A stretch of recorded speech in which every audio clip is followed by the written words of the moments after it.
when the goddess personally delivers goods to my doorstep. Not only does she showcase her extraordinary skills, but she also imparts to me the art of billiards.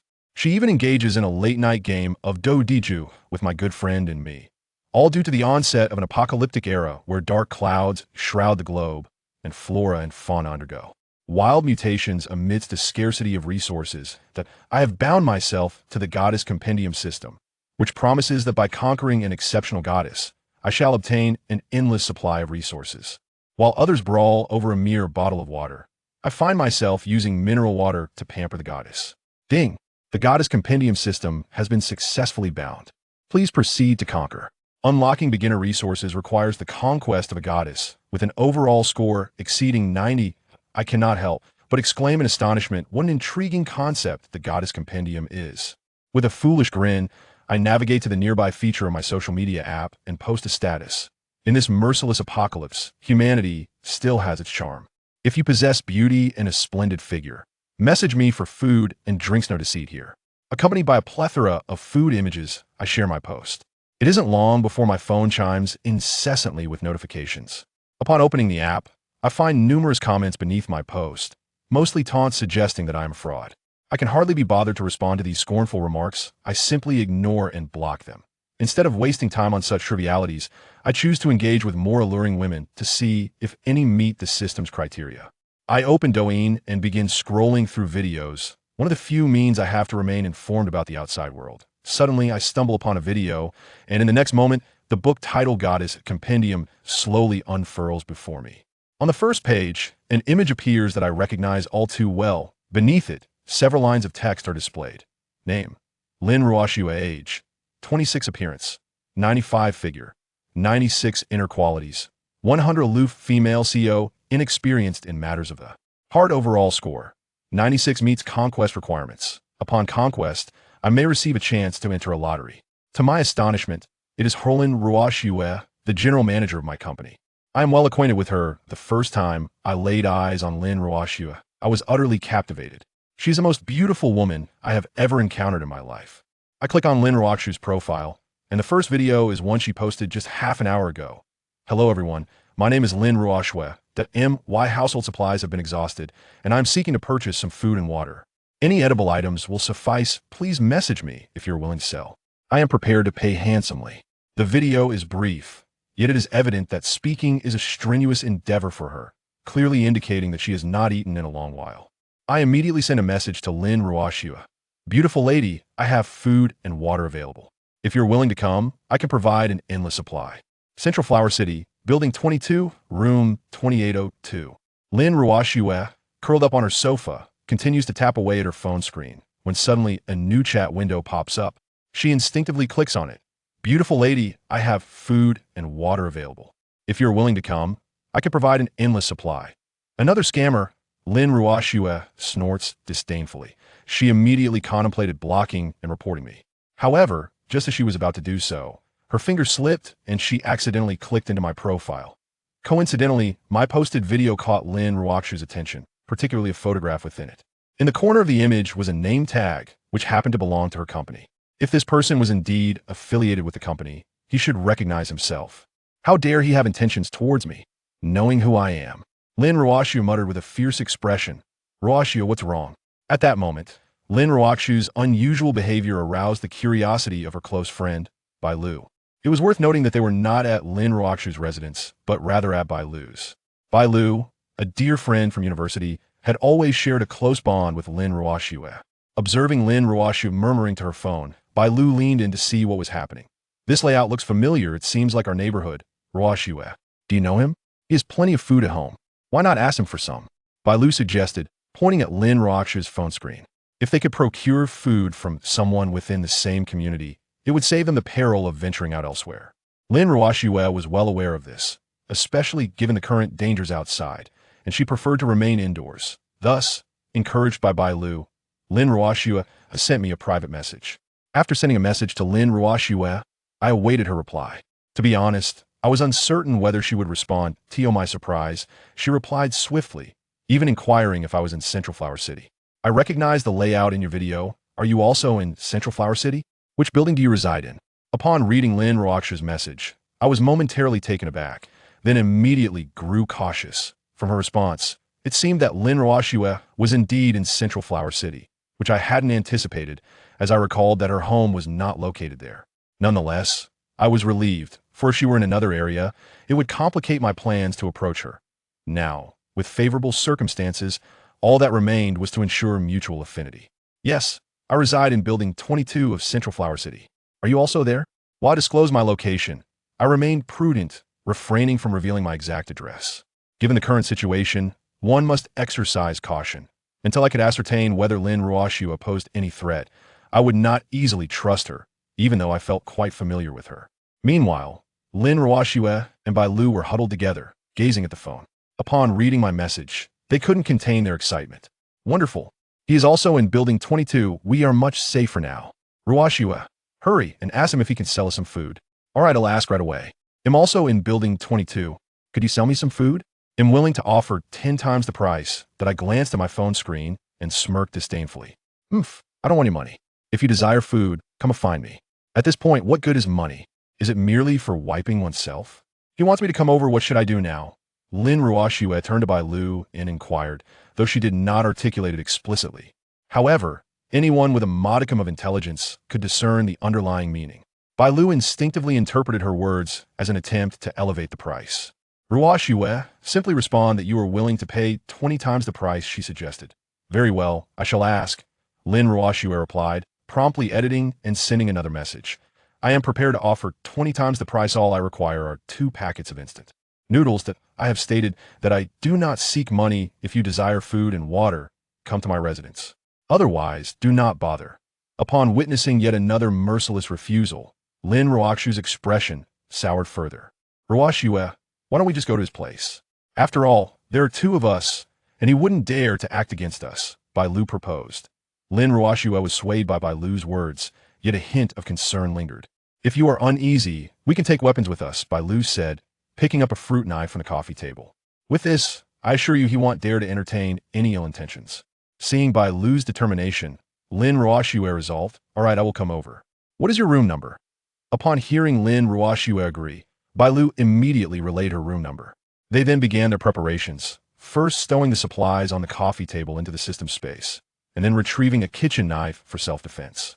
With this arrangement, Lin Ruoxue felt assured even with her weapon in hand. Meanwhile, upon receiving the shared room number, Lin Ruoxue and Bai Lu each armed themselves and exited. They dared not take the elevator, opting instead for the staircase. While there had yet to be any power or water outages in the current environment, one could never predict when such disruptions might occur. 10 minutes later, they arrived at the door of room 1601. This is it. Bai Lu, you hide beside the wall while I knock, Lin Ruoxue whispered, uncertain of what awaited them behind the door. For safety's sake, she instructed Bai Lu to remain concealed, preventing both from being subdued simultaneously. After giving an okay hand gesture, Bai Lu hid against the wall, out of sight from the peephole. Unbeknownst to them, however, their presence had already been detected since they arrived on this floor. I, too, was anxious about unforeseen circumstances, and thus had positioned myself behind the door, observing their every move through the electronic peephole. When I noticed Lin Ruoxue was not alone, my brow furrowed in response. This woman had indeed prepared a backup plan. In the next moment, the Goddess Codex reappeared before me, revealing new information. Name, Bai Lu. Age, 26. Appearance, 92. Figure, 93. Inner qualities, 100. Theoretical experience, rich practical experience, 0. Overall score. 92 meets the requirements for Gongyet. Gongyet. Successful Gongyet will yield a chance for a lottery draw. That I was utterly astonished to discover there was an additional reward. Was this not a classic buy an edge at 1 free scenario? I had initially anticipated only encountering Lin Ruoxue, but unexpectedly, Bai Lu was an added bonus. In light of this, I resolved to accept both, for who knows what fortunes await. On the very first attempt, one can unlock the achievement of a 3-person game of Dodiju. Through the electronic peephole, one can observe the movements of the 2 individuals outside the door with utmost clarity, even catching sight of the fruit knife in Bai Lu's hand. It is rather impressive how cautious these 2 are. Had I not witnessed their actions, I might have inadvertently fallen into their trap. Suddenly, a knock resounded at my door. Lin Ruoxue had arrived. I flung the door open, and before she could react, I seized her and pulled her into the room. Lin Ruoxue let out a startled scream, only to feel a chilling sensation at her neck. Looking down, she discovered a glimmering kitchen knife pressed against her throat. Don't move. Lin Ruoxue froze in fear, her greatest dread materializing before her. Regret washed over her as she contemplated the impending events, lamenting her decision to come and release Ruoxue. Meanwhile, Bai Lu, hiding nearby, sensed that something was amiss and emerged from the shadows. Upon witnessing Lin Ruoxue held at knife point, she quickly drew her own fruit knife and shouted, "Release Ruoxue. We no longer desire the food." Bai Lu's reaction was unexpectedly commendable. She did not abandon Lin Ruoxue to flee alone. I regarded her with a cold smirk and warned, "Put down the knife," or else. As I spoke, I pressed the blade closer to Lin Ruoxue's neck, where faint red marks began to appear on her. "Fair-skinned Lulu, run. Don't worry about me." Lin Ruoxue realized her peril, but was determined not to let her friend share her fate at the hands of this perverse individual. I was taken aback that Lin Ruoxue, even with a knife at her throat, dared to speak. I quickly issued a menacing warning, "If you utter another word, I swear I will end your life." While I had no intention of killing her after all, I needed Lin Ruoxue to unlock essential supplies. I felt it necessary to instill fear. Indeed, my intimidation worked, and Lin Ruoxue fell silent. I turned my gaze back to the door, where Bai Lu stood. "Are you not going to lower your knife? Do you wish for her to perish?" Bai Lu, having never encountered such a scene, was terrified and promptly dropped her knife, collapsing to the ground in a supplicating posture. "Please, don't kill her. I am willing to do anything you ask, just spare Ruoxue." What a curious bond these two shared. Could it be possible that their relationship transcended mere friendship? I gestured for Bai Lu to close the door and instructed both women to press against the wall for a search. "Hey, what are you doing, you pervert? Remove your filthy hands." She protested. "If you don't want me to carve a line across your face, behave yourself." I retorted coldly as I began to search Lin Ruoxue's person. To my surprise, Lin Ruoxue possessed an enviable figure, curves where they should be, slenderness where it was appropriate, without a hint of excess flesh. However, I reminded myself that this was not the time for such musings. After a thorough search, I indeed found a folding fruit knife concealed on Lin Ruoxue's person. Continuing with the same method, I proceeded to search Bai Lu. "You pervert, you despicable wretch. I will kill you." Upon witnessing my inappropriate behavior towards Bai Lu, Lin Ruoxue instantly erupted in fury, ready to confront me with all her might. Her reaction appeared to be fueled by a greater indignation than my own actions towards her. "Shut your mouth. Do you dare to challenge me?" I threatened Lin Ruoxue, though my curiosity had only intensified.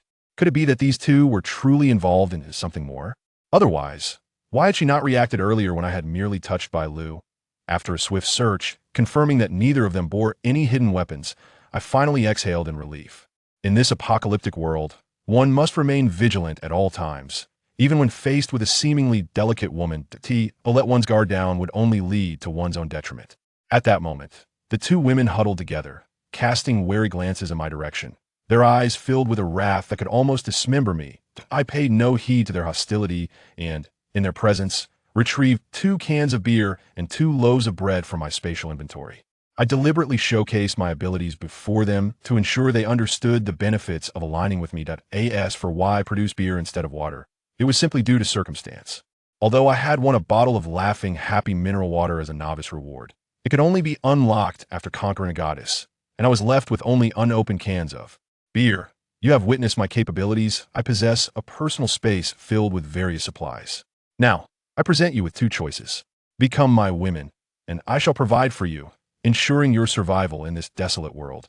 Alternatively, I can take you both by force. I gestured towards my neck, implying a grim fate.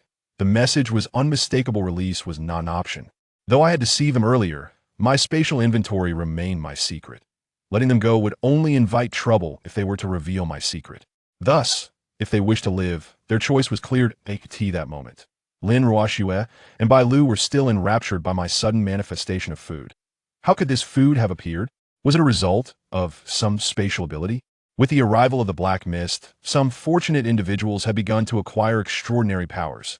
Lin Ruoxue had previously seen several videos of superhumans on Douyin and learned from a particular influencer that these abilities were granted by consuming a peculiar fruit. Hence, upon witnessing my miraculous act of conjuring food, Lin Ruoxue was understandably astonished. Although spatial abilities may seem devoid of combat prowess, they're far more practical than many other powers. In an apocalypse, what is most desperately needed? food and water. With such an ability, would one ever fear starvation? So, have you decided which option to choose? I inquired, observing the two. After exchanging a glance, Lin Ruoxue and Bai Lu swiftly made the most astute decision that we choose option 1. You are wise. Now, eat. It is evident that you are both hungry. As soon as I finished speaking, they eagerly lunged forward, devouring the food voraciously. With utter disregard for the so-called image of a lady, it is hardly surprising, as both individuals have been famished for quite some time. Moments later, observing the two satiated souls, I offered a faint smile and inquired who would go first, or if they would approach the task together. Upon hearing my words, they instantly grasped the gravity of the situation. The inevitable would come to pass, however. Could it possibly wait until evening? We were not yet mentally prepared. Lin Ruoxue cast a pleading glance in my direction, her expression a mix of desperation and hope. Oh, you think I am easily swayed? I retorted. Do not presume that a mere morsel of food grants you the right to overstep boundaries. Was it not your own choice to be in this position? Spare me the pretense. Lin Ruoxue covered her face, incredulous as she gazed at me, uttering, "You dare to strike me?" Without further ado, I seized the kitchen knife from the table, my voice calm yet firm. "Remove your clothing." Lin Ruoxue's eyes fell upon the menacing blade. Her complexion turned ashen. After a lengthy moment of hesitation, she reluctantly began to shed her garments. Accompanying the removal of her clothes were the disrobing of her dignity and the quiet tears pooling at the corners of her eyes. In contrast to Lin Ruoxue's turmoil, Bai Lu displayed a far more pragmatic demeanor. She understood the significance of my abilities in this apocalyptic realm. Survival necessitated allegiance to me. My appearance was not unpleasing, on the contrary. I possessed a certain charm, complemented by an imposing aura. To Bai Lu's surprise, she found herself somewhat captivated. She witnessed her companion begin to undress. Bai Lu took the initiative without waiting for my prompt. I observed it all with keen interest, reflecting on the presence of those who possessed wisdom. Chapter 5, Unlocking New Supplies. Congratulations to the host for successfully conquering the goddess Lin Ruoxue and Bai Lu, achieving the accomplishment of conquering one goddess, triggering the effect of 1 supply per second. Xiao Haha Mineral Water 1, stored in the system space. Xiao Haha Mineral Water 1, stored in the system space. Xiao Haha Mineral Water 1. Hearing the rewards unlocked by the system, Chen Mo's eyes lit up. In just a few seconds, several bottles of Xiao Haha Mineral Water had already appeared in the system space, and it was still increasing at a rate of 1 per second. 1 bottle per second means 60 bottles in a minute and 3,600 bottles in an hour. So how many would that be in a day? Chen Mo calculated for a while, but couldn't come up with the exact number, but he knew it was a lot of bottles. So many that he couldn't possibly drink them all. Even if he used them for bathing or soaking his feet, it would be more than enough. This system is really powerful. To be honest, Chen Mo was a bit worried before.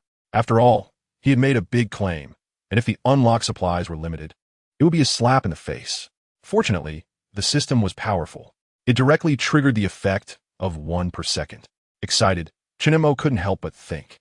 Since conquering one goddess could achieve an accomplishment, what about conquering 3, 5, or even more goddesses? Wouldn't that trigger even higher effects, like 10 per second? Or 10,086 per second? Just thinking about it made Chen Mo excited. However, that being said, to achieve higher accomplishments, he must conquer more goddesses. But that is a matter for later.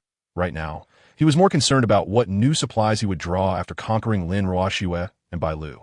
He had already unlocked mineral water, but that wasn't enough. In the apocalypse, water alone would not suffice. He needed to unlock a continuous supply of food. With food and water, he would have the means to survive in the apocalypse and conquer more goddesses. Ding!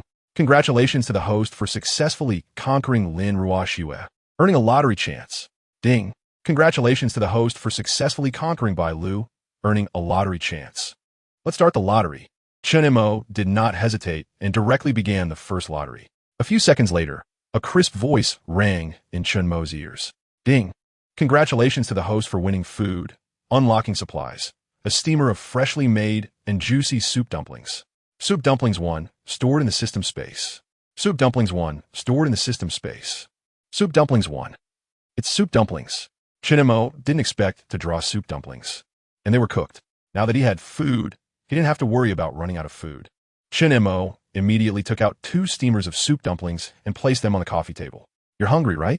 Let's eat something. Although most of the earlier activities were done by himself, and the two were just assisting Chen Mo, it still required physical strength. Seeing Chen Mo suddenly take out 2 steaming steamers of soup dumplings, Lin Ruoxue and Bai Lu were surprised.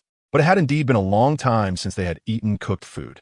Plus, they were really hungry, so they quickly dug in without caring about their ladylike image. Chen Mo also took a soup dumpling and stuffed it into his mouth. With one bite, he exclaimed, "It was a bit hot." But the sensation of the meat juice bursting in his mouth made him automatically overlook that. Chen Mo devoured it, finishing 1 steamer in a flash. Feeling unsatisfied, he took out another 2 steamers of soup dumplings. Awesome. After eating another steamer, Chen Mo finally felt satisfied. Lin Ruoxue and Bai Lu also each finished the remaining 2 steamers of soup dumplings. After eating their fill, Lin Ruoxue looked at Chen Mo with less hostility in her eyes. No matter what, she had given her first time to Chen Mo, and a woman always has different feelings for her first man, much like a first love. Moreover, Chen Mo's abilities were indeed extraordinary. At first, she thought Chen Mo's ability was just to store some food, like a refrigerator, just larger, not needing electricity, and could be accessed at will. But it wasn't until Chen Mo took out the steaming soup dumplings that Lin Ruoxue realized his ability was even more terrifying than she had imagined. In fact, the function of the system space was far beyond what Lin Ruoxue thought. In the system space, time is frozen, meaning there is no need to worry about the food stored inside rotting or going bad. Not only that, but because the system space is infinite, Chen Mo can put whatever he wants in it without worrying about it getting full. Let's drink some water. Chen Mo took out 3 bottles of mineral water and handed 1 to Lin Ruoxue and Bai Lu each. Thank you. Lin Ruoxue and Bai Lu thanked him and began to drink the mineral water eagerly. Although it was just simple soup dumplings with mineral water, it was the best meal they had had in days. Lin Ruoxue and Bai Lu exchanged glances, both understanding each other's thoughts. Perhaps following Chen Mo would be a wise decision. At least they wouldn't starve to death. By the way, we still don't know your name, right? Bai Lu curiously looked at Chen Mo and asked. Chen Mo didn't answer immediately. Instead, he glanced at Lin Ruoxue and said, "Didn't you tell her my name?" Lin Ruoxue looked puzzled. "Do we know each other?" Upon hearing this, Chen Mo's brows furrowed, but he quickly understood. Lin Ruoxue was the aloof CEO of the company, and he was just an ordinary employee. It was normal not to know each other. Then, Chen Mo took out his employee ID and handed it to Lin Ruoxue. "Here. Take a look." Bai Lu quickly leaned over. Jiangxing Snowdrop Cultural Company, Limited Development Department. Chen Mo Ruoxue, he really is your company's employee. Bai Lu's shout made Lin Ruoxue's expression darken even more. Although she had psychologically accepted Chen Mo, just thinking that he had once been her employee and that they had that kind of relationship made Lin Ruoxue feel both angry and shy. As the dignified CEO of the company, having been single for over 20 years, she ended up with her employee and shared the same man with her good friend. Lin Ruoxue felt it was absurd, but thinking that Chen Mo was her employee made Lin Ruoxue feel she had the right to negotiate with him. "That Chen Mo. Thank you, can we go back now?" Upon hearing this, Chen Mo's brows furrowed again, but before he could speak, Bai Lu spoke first. "Ruoxue, are you stupid? Following Chen Mo means we have food and drink while we go back. If you want to leave, go ahead, but I'm not going." "Bai Lu, you." Lin Ruoxue looked at Bai Lu in disbelief, never expecting such words would come from her best friend. Chen Mo just watched the two, feeling like he was watching a show. After all, he had already conquered Lin Ruoxue and earned a lottery chance. Whether Lin Ruoxue stayed or left no longer mattered much to him. Chen Mo interrupted the two, looking at Lin Ruoxue, and said, "You want to leave, right? I won't stop you, but you better think it through. If you walk out that door, don't even think about coming back." Since Lin Ruoxue wanted to leave, then let her go. Chen Mo could guarantee with confidence that without him, Lin Ruoxue would definitely not survive in this apocalyptic world. Chapter 6. Obtaining the first superpower. Lin Ruoxue was not foolish. On the contrary, she was very clever. She clearly understood that given the current situation, if she left Chen Mo, only a dead end awaited her. Therefore, after weighing the pros and cons, Lin Ruoxue ultimately chose to compromise. After all, surviving in this apocalypse was far more important than dignity. Seeing that Lin Ruoxue had settled down, Chen Mo continued with the lottery. He still had one chance left. Without hesitation, Chen Mo directly initiated the draw. Ding! Congratulations, the host has drawn a superpower fruit and unlocked the resource. Superpower fruit, physical enhancement. Superpower fruit, physical enhancement. 1. Stored in the system space. Superpower fruit, physical enhancement. 1. Stored in the system space. Superpower fruit, physical enhancement. Superpower fruit. It was actually a superpower fruit. Chen Mo never expected that he would draw a superpower fruit, and it was a physical enhancement effect. He quickly took out a superpower fruit from the system space. It was a completely black fruit, about the size of cherry tomato. Chen Mo's first reaction upon seeing this superpower fruit was, can this thing really be eaten? Will there be any adverse reactions after eating it? The next moment, a prompt about the superpower fruit appeared in his mind. Superpower fruit, physical enhancement, LV1. Consuming it can enhance the user's physique. Repeated consumption has a chance to increase the superpower level. Seeing the system prompt, Chen Mo no longer hesitated and directly stuffed it into his mouth. To be honest, the superpower fruit looked a bit strange, but it tasted quite good. It was sweet and sour and surprisingly delicious. Immediately afterward, Chen Mo suddenly felt a warm sensation in his body, as if a strange energy was bouncing around inside him. This sudden change startled Chen Mo. Am I going to die? He had just acquired the system. He didn't want to die like this. Ding! Congratulations. The host has consumed the superpower fruit, physical enhancement. Physique 10, personal panel unlocked. As the system prompt echoed in his mind, Chen Mo's body underwent a tremendous change.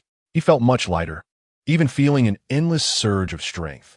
His eyesight had improved significantly as well. What is that smell? It stinks. Where is that foul odor coming from? Crouched on the sofa, Lin Ruoxue and Bai Lu did not notice the changes in Chen Mo's body, but they smelled the foul odor. At the same time, Chen Mo also detected the odor and realized it was emanating from himself. He hurriedly looked down and saw that a layer of black grime had suddenly appeared on his arm. The foul smell was coming from his filth. Just then, Bai Lu also discovered the source of the odor. Ah, it stinks. Chen Mo, what did you do to smell so bad? With no time to explain, Chen Mo rushed into the bathroom to wash up. Half an hour later, after cleaning himself, Chen Mo stood in front of the mirror and was instantly stunned by his reflection. His formerly slender arms had developed muscles. Not only that, he noticed that he had also gained clearly defined pectoral muscles and a full set of 8-pack abs. Curiously, Chen Mo touched his pectoral and abdominal muscles, feeling as if he were dreaming. But what shocked him the most was his face. His original appearance could only be described as ordinary, but now, his features were sharp, with sword-like eyebrows and starry eyes, and his jawline was as defined as if carved by a knife. His overall attractiveness had increased dramatically, making him look stunning compared to before. Could this all be the effect of the superpower fruit? Chen Mo was somewhat surprised, but more than that, he felt a sense of joy. As expected of the superpower fruit produced by the system, the effects are remarkable. It could not only improve physique and increase strength, but also change appearance and attractiveness. The key was that this was just the effect of eating one. If he ate a few more, wouldn't he continue to transform? Perhaps he could become even more handsome than he was now. Chen Mo smiled and fantasized. Although looks were important, he valued strength even more. As the apocalypse continued, the collapse of order was just a matter of time. Only by possessing enough power could one survive better in the apocalypse. Moreover, with power, beautiful women would actively seek him out. Women are always attracted to strength. In the past, a man's power came from money and authority. But now, in the apocalypse, money, authority, and power were nothing compared to each other. Besides, even if those women didn't yield, couldn't he just take what he wanted with his strength? Otherwise, what was the use of having power? Chen Mo gave a charming smile at the mirror and brought up his personal panel. Host, Chen Mo, age, 26, physique, 20, average value for ordinary adults is 10. Mental, 10, average value for ordinary adults is 10.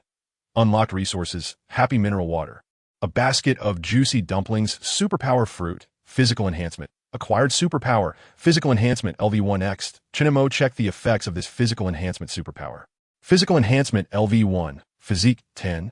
Your strength, speed, endurance, health, and other abilities have been significantly enhanced, currently double that of an ordinary person. If the effect of level 1 is double that of an ordinary person, then levels 2, 3, and 4 must be extraordinary. With this thought in mind, Chen Mo immediately took out another physical enhancement fruit from the system space and started eating. Burp, although he didn't carefully count how many he ate. It was at least dozens. Only then did Chen Mo hear the system prompt. Ding! Physical enhancement leveled up to level 2. Physique 20. Chen Mo felt a rush of comfort, his body filled with strength. But he felt happy for long before he smelled the foul odor again. Damn it! I just took a shower. Another half an hour later, after washing up again, Chen Mo didn't dare to eat anymore. At least not today. He had already spent more than an hour in the bathroom. He couldn't be sure what Lin Ruoxue and Bai Lu thought of him being gone so long. Chen Mo put on his clothes and returned to the living room. The two women turned to look at him in unison. When they saw Chen Mo in his current state, their mouths dropped open in shock. How did you suddenly become handsome? Lin Ruoxue asked Chen Mo in disbelief. Yeah, what did you do? How did you become handsome after spending more than an hour in the bathroom? Bai Lu said, reaching out to touch him. Wow, abs, 8-pack. Bai Lu stared at Chen Mo, her eyes filled with obsession, her mouth slightly open. Even a drop of drool slowly sliding down the corner of her mouth. Hey, can you close your mouth? You're drooling on the floor. Chen Mo raised an eyebrow and teased with a smile. Slurp. Bai Lu hurriedly wiped the corner of her mouth with her hand, a blush rising on her face. But her gaze remained fixed on Chen Mo, growing even more intense. Chen Mo, how did you suddenly become so handsome? This abs, this chest, and this face. It's like you become a different person. Chen Mo chuckled softly, not answering directly, but turning to look at Lin Ruoxue beside him. Although Lin Ruoxue didn't express herself as openly as Bai Lu, her eyes were even more complicated than before. Her gaze lingered on Chen Mo for a moment before she slightly lowered her head, seemingly trying to conceal her inner turmoil. However, Chen Mo still caught her change. He smiled and looked at the two of them, slowly saying, the reason I've changed so much is that I've gained supernatural powers. What? Supernatural powers? Chen Mo nodded and said, that's right. As long as you two obediently follow me, I promise you will also be able to become like me in the future. Chapter 7. Animal Mutation. Crisis everywhere. The stacking effect of the ability fruit is the same as resources, 1 every second. As long as Chen Mo is willing, he can grant both Lin Ruoxue and Bai Lu special abilities. However, at this stage, it's impossible for him to grant them abilities. After all, he can't be 100% sure that they're truly friendly towards him.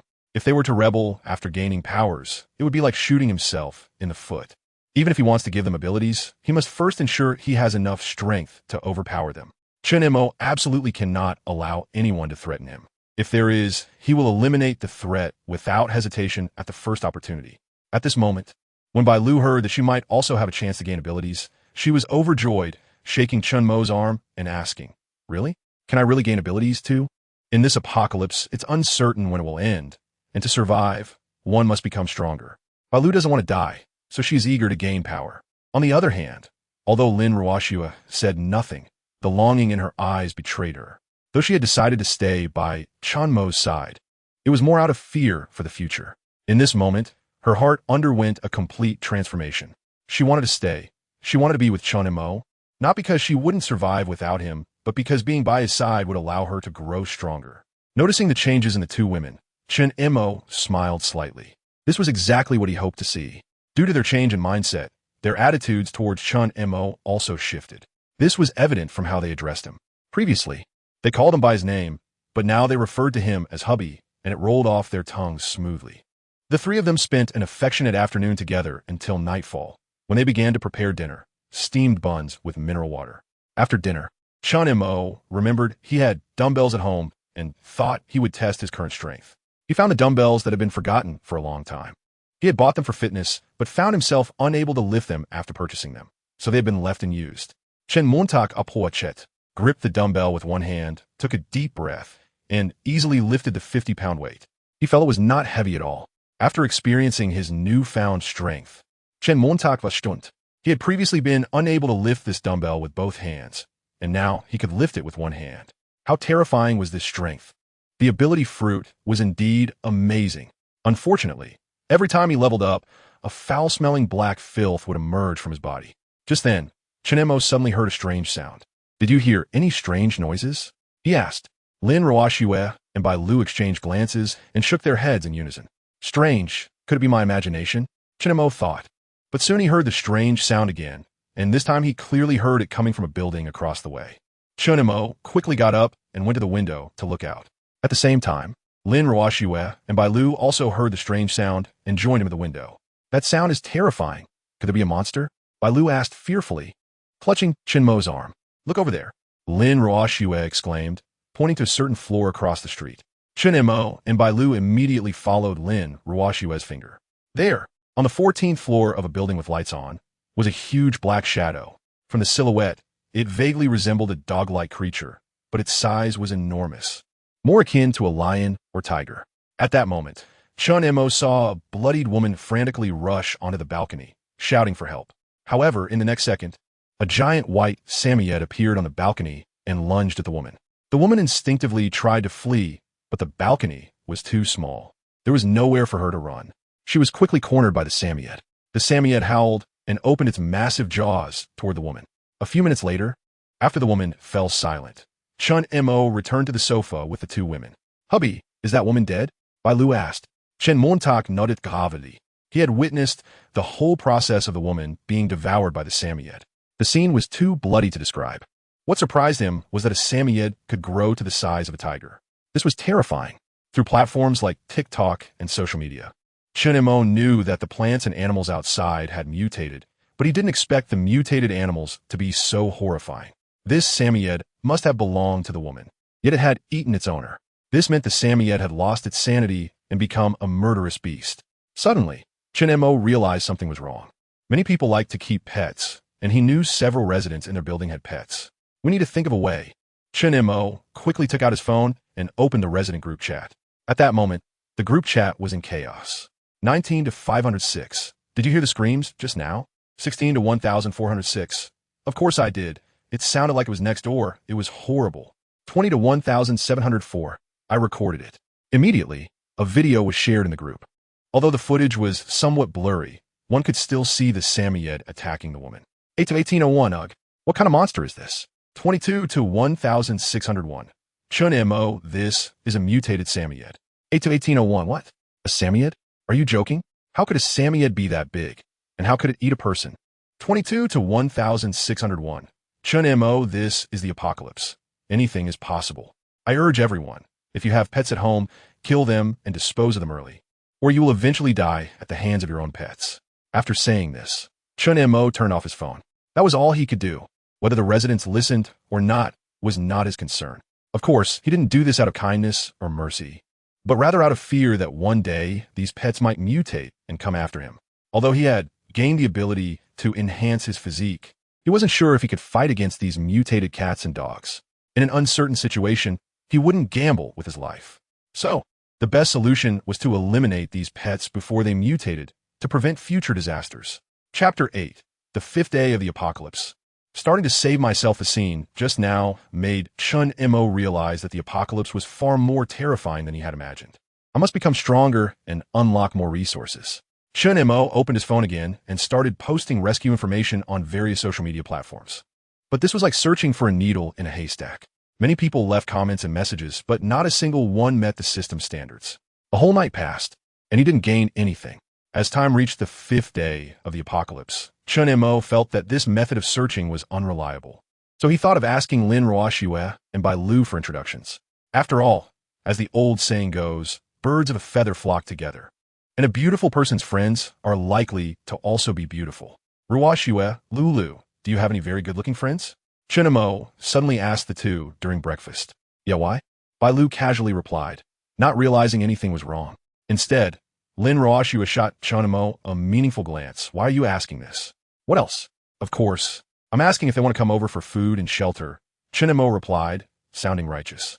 Since you're both good sisters, you can't just stand by and do nothing, right? Though Chen Mo spoke with a sense of justice, Lin Ruoxue knew he didn't mean it that way. This bastard, he already has me and Lulu, yet he is still thinking about other women. How shameless. Lin Ruoxue secretly cursed Chen Mo in her heart, but still took out her phone, preparing to contact another close friend of hers. However, at that moment, Bai Lu suddenly said, honey, quick, look at the homeowner group. What happened in the homeowner group? Chen Mo asked, puzzled, as he opened WeChat and saw several new messages in the Central Flower City homeowner group. 20 to 1306. Who still has food? I'll buy it for 10 times the price. 21 to 1604. Someone help me. My cat is going crazy. 19 to 506. I still have 2 bottles of mineral water. Want to trade for some food? 21 to 1107. Damn it. When will this hellish day end? Why hasn't the government come to save us? 8 to 1508. Everyone, calm down. I'm the director of our New North community. My name is Zhou Jiong. I think we should unite and get through this together.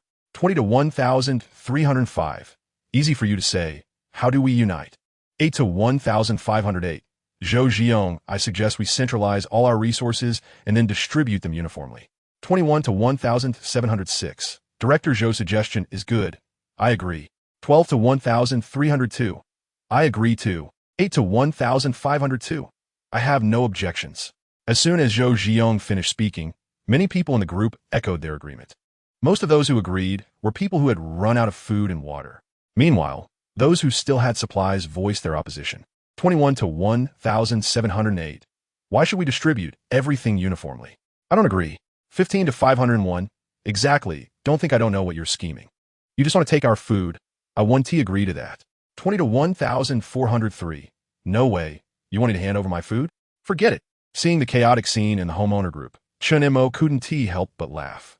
Zhou Jiong's suggestion was good, but he overlooked the darker side of human nature.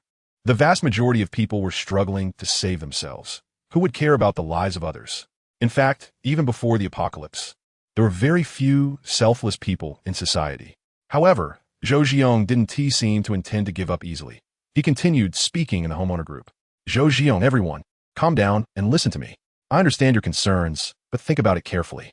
You may not be short of food now, but those supplies will eventually run out. What will you do when the food is gone?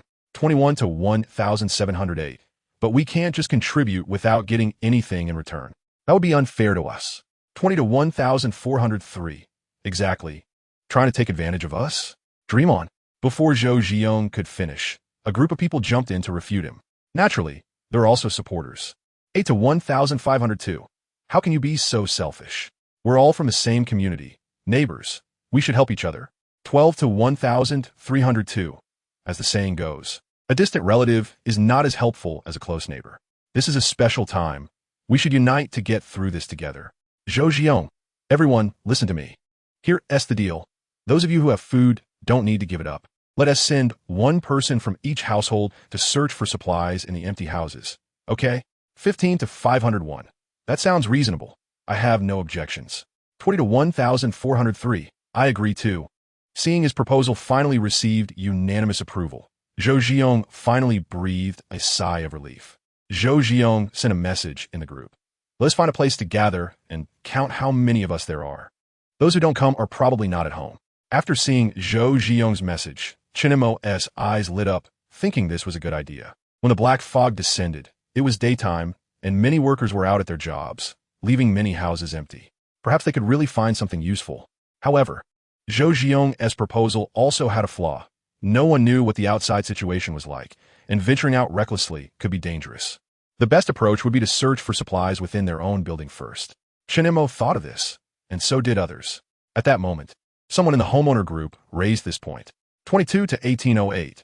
I suggest we first search by building. Who knows if it's safe outside? Going out recklessly could lead to death. 20 to 1305. The brother upstairs is right. I think this is the safest way. 21 to 2405. I agree. 21 to 2802. I agree too. People are afraid of death, especially when facing the unknown. Although the black fog had descended for several days, no one dared to rashly enter it. Who knew if the fog was toxic? After a heated discussion, everyone quickly reached a consensus. Search for supplies within their own building first. Soon, someone created a building group and shared a QR code in the main group. 21 to 2405. Owners of Building 21, join this group. 20 to 1305. Owners of Building 20, join this group. Honey, should we join the group? Bai Lu asked. Clearly, she had been paying attention to the homeowner group's developments. Chen Mo hesitated for a moment and decided to join the group first to see what was going on. Let's join. Chen Mo quickly scanned the QR code for Building 22 and joined the chat. 22 to 1808. New members. Please change your notes so we can count how many people there are. Chen Mo casually changed his nickname to his room number and then started lurking in the chat. An hour later, the group for Building 22 had maintained a count of 120 members. Each building in Central Huaqing has 28 floors, with 8 households on each floor, which means there should be a total of 224 people if one person enters from each household. Currently, only 120 people have joined the group, meaning that more than half of the units are unoccupied. Of course, the entire building definitely has more than 120 people, but that is already a significant number. Group owner 22 to 1808. I suggest we gather on the 14th floor in a bit to discuss our next plan. Does anyone have any objections? Chapter 9, The Third Woman Meeting System Standards. Honey, are we going? Bai Lu looked at Chen Mo and asked, Rushua, what do you think? Chen Mo did not answer, instead looking to Lin Rushua beside him for her opinion. Lin Rushua, at a young age, was able to establish a large company, not only because she had a wealthy father, but also due to her capabilities. After all, managing a company with thousands of employees, Lin Rushua was certainly not just a pretty face. After a moment of contemplation, Lin Rushua said, although we have enough food and water, we lack essential medicines. So I think it's necessary to check the situation and hopefully exchange some medicines with others. Chen Mo nodded in agreement. In the apocalypse, while food and water were the most needed, medicines were also among the most scarce resources. Last night, Bai Lu had seen a video where a person accidentally got a small cut, and within a few hours, the wound had become severely infected, leading to a high fever that lasted until the person died. Who could have thought that such a trivial wound could lead to death? This would have been impossible in the past. This shows that in these times, even the smallest actions could lead to fatal consequences. Rushua is right. We do need to stock up on some medicines to prevent future troubles, Chen Mo said solemnly. 1 hour later, Chen Mo declined a request for the two women to accompany him and went to the 14th floor alone. By this time, quite a few people had already gathered on the 14th floor. Chen Mo roughly counted about 40 to 50 people present, mostly older men, with only a small number of young people like himself. When Chen Mo arrived, most people had already begun exchanging items. 2 packs of soft wazi for 5 packs of instant noodles. 3 bottles of snake ear moutai for any food. A gold chain for bottled water and food. Chen Mo looked around. Most people were trading for food and water, but the items being exchanged were not very valuable. Huazi moutai and gold chains were indeed valuable in the past, but now they were worth much less than food and water. No one knew how long the apocalypse would last, and without sufficient food and water, these items were useless. Therefore, no one was willing to trade with those who shouted the loudest. However, Chen Mo was an exception. He was a heavy smoker and had started smoking back in college. Due to the apocalypse, he hadn't had any of his spiritual food for several days. Seeing someone trading cigarettes for food, his eyes lit up. He had plenty of food, not to mention the juicy soup dumplings he won in the system lottery. He still had a large bag of snacks he bought at the supermarket. So, Chen Mo walked straight to the middle-aged man trading cigarettes for instant noodles and asked, Uncle, I don't have that many instant noodles. Can I trade something else with you? The middle-aged man had been there for a while, but no one had come to inquire. When he finally encountered Chen Mo, he was overjoyed. How many packs of instant noodles do you have? 2 packs. That's too few. At least 3 packs. The middle-aged man shook his head and then looked at Chen Mo, saying, unless you have water. 2 packs of instant noodles for 2 bottles of mineral water? Deal. The middle-aged man agreed without hesitation. Although 2 packs of huazi used to be worth at least 1,000 or 2, their current value was indeed not as high as instant noodles and water. After all, even having enough food to eat had become a luxury. Who would think about smoking? However, Chen Mo was different. He had the system and wouldn't he worry about food and water. All right, but I don't have the water and instant noodles on me. I'll go get them. Wait for me a moment, Chen Mo said. Okay, I'll wait for you. The middle-aged man nodded in response. After leaving, Chen Mo casually found a corner where no one was around and took out 2 packs of instant noodles and 2 bottles of mineral water from the system space.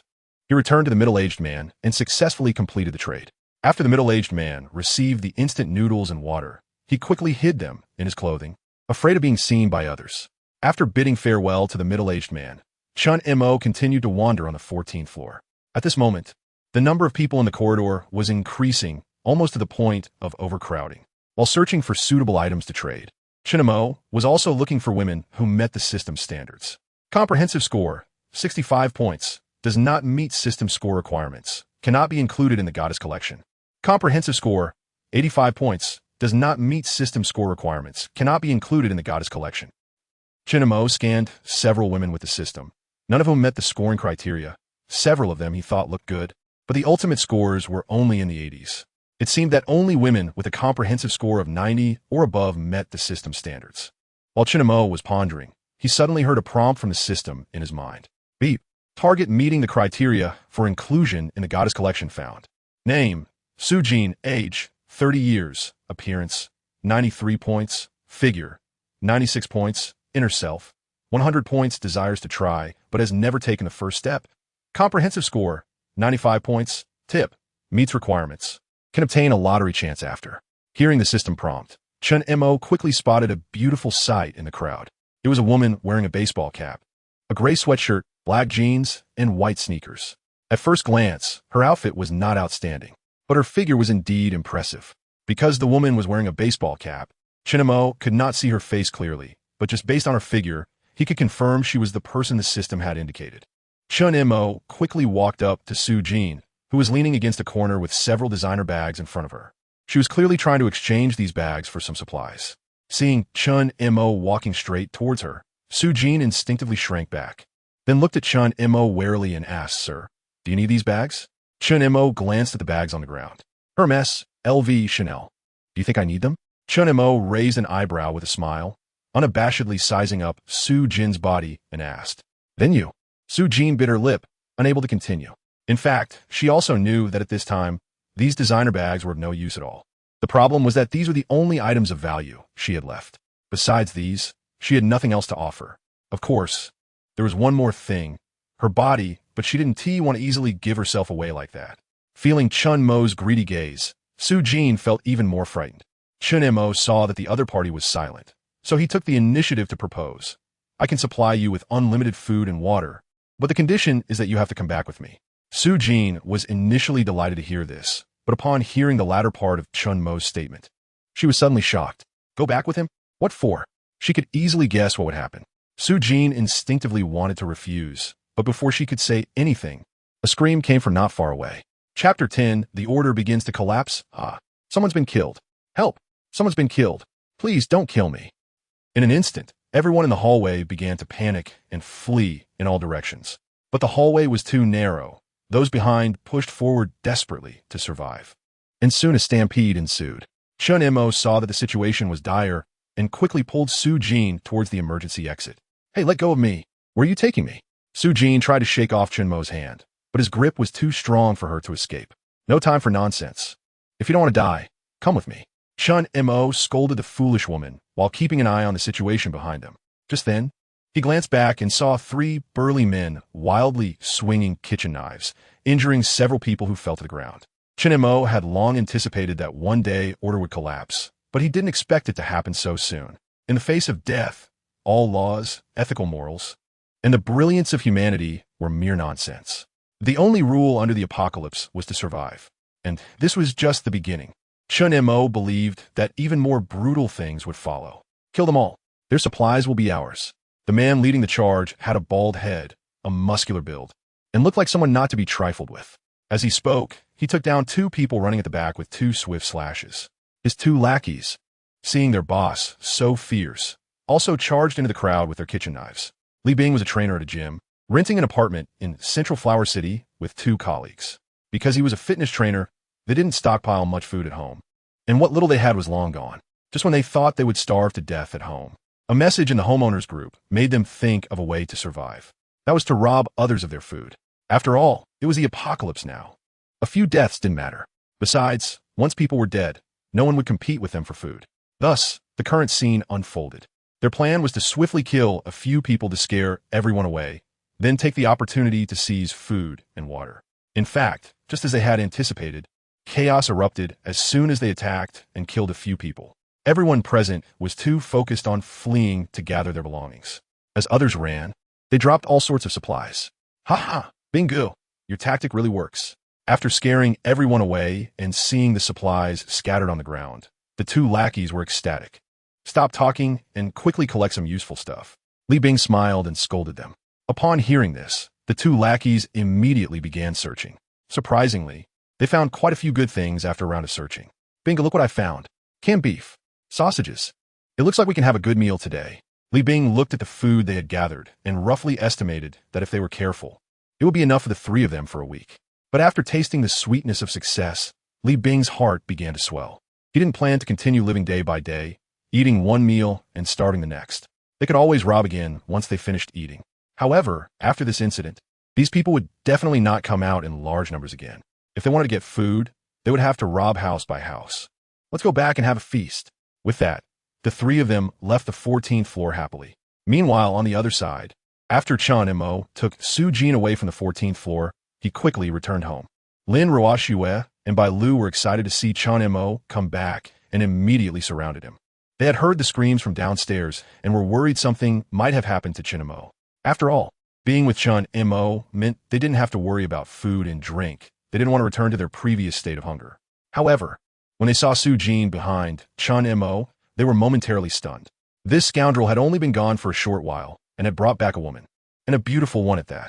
Lin Ruoxue and Bai Lu were both top beauties, but upon seeing Su Jin, they suddenly felt a sense of crisis. Su Jin's looks and attractiveness were on par with theirs, and in certain aspects, she even surpassed them. Likewise, Su Jin was taken aback by Lin Ruoxue and Bai Lu. She didn't expect that Chen Mo's home would have two women, both so pretty. "Honey, who is she?" Lin Ruoxue stepped forward, linking her arm with Chen Mo's and staring at Su Jin as if to assert her territory. Bai Lu, seeing this, also stepped forward to link her other arm with Chen Mo's, similarly eyeing Su Jin warily. Their reaction surprised Chen Mo, but he didn't mind their behavior. Competition breeds progress. After all, as long as they were loyal to him, he would be fine. However, if they harbored any ill will, he would not show mercy. Chen Mo looked at Su Jin and smiled. "Beautiful lady, please introduce yourself."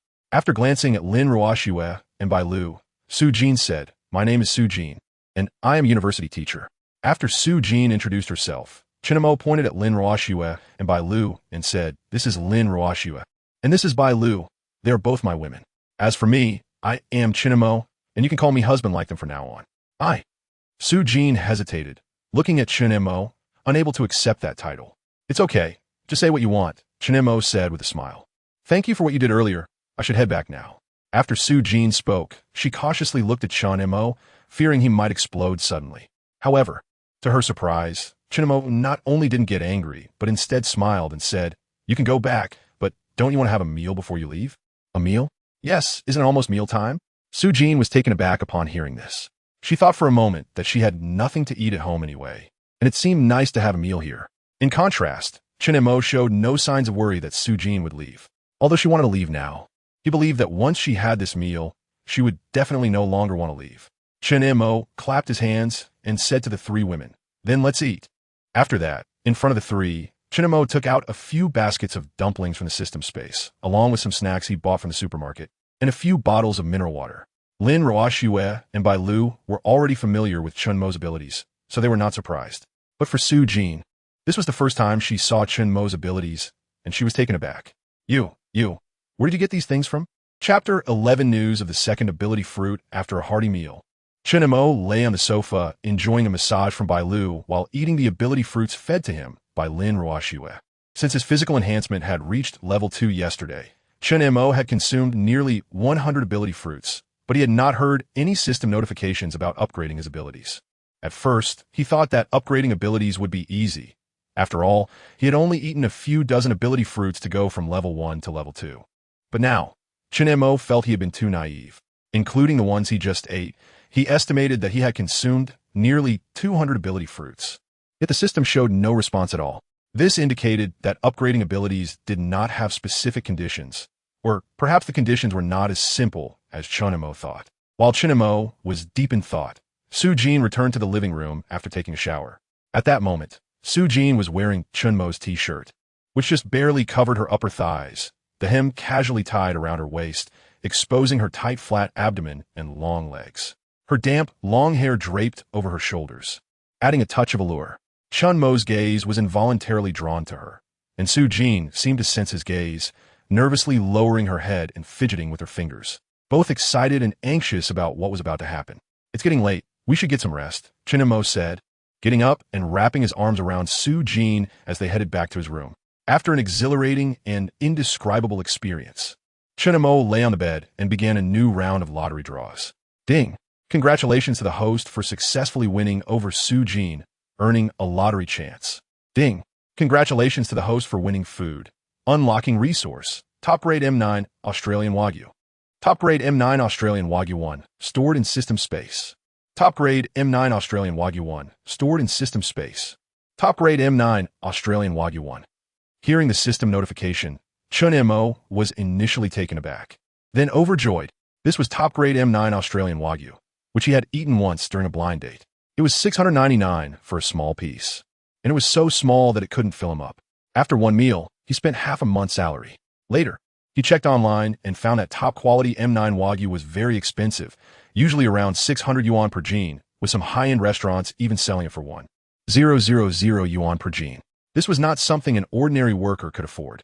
But now he had steak freedom. Chen Mo took a piece of M9 steak from the system space. To his dismay, the steak was raw and needed to be cooked. Well, having it is better than not having it at all. After feeling a bit down for a while, Chen Mo decided not to dwell on it. After all, having another food option was quite good. He couldn't eat buns every day, could he? Taking advantage of the break, Chen Mo pulled out another ability fruit to eat. In today's society, the order was starting to collapse, and he increasingly desired to become stronger. Only by becoming powerful could he live better. Hey, I feel like I've seen this fruit somewhere before. Really? Where? Chen Mo exclaimed in surprise, turning to Su Jin, who had just returned from the bathroom. Su Jin thought for a moment and said, "On my balcony. Your house?" Chen Mo asked. Su Jin nodded and confirmed, "Yes, I like flowers, so I have many plants at home. When I left yesterday, I saw a strange fruit suddenly growing on a potted plant that looked a lot like the one in your hand, but it was smaller." The more Chen Mo listened, the more excited he became. He suspected that the strange fruit Su Jin mentioned was indeed an ability fruit, although he already knew that ability fruits existed in reality. This was his first opportunity to see one with his own eyes. It's just a pity that the ability fruits obtained in reality couldn't trigger the one effect like those won from the lottery. Without further ado, take me to your house to have a look. Chen Mo immediately got up and said. Su Jin also wanted to go back to grab some clothes, so she didn't hesitate and agreed right away. After getting dressed, the two quietly left room 1601 without disturbing Lin Ruoxue and Bai Lu. Su Jin's home was in room 2506 of building 22. Instead of taking the elevator, they chose to use the stairs. Fortunately, the power was still on in the community, and there was light in the stairwell. Otherwise, it would have been a bit scary in the middle of the night.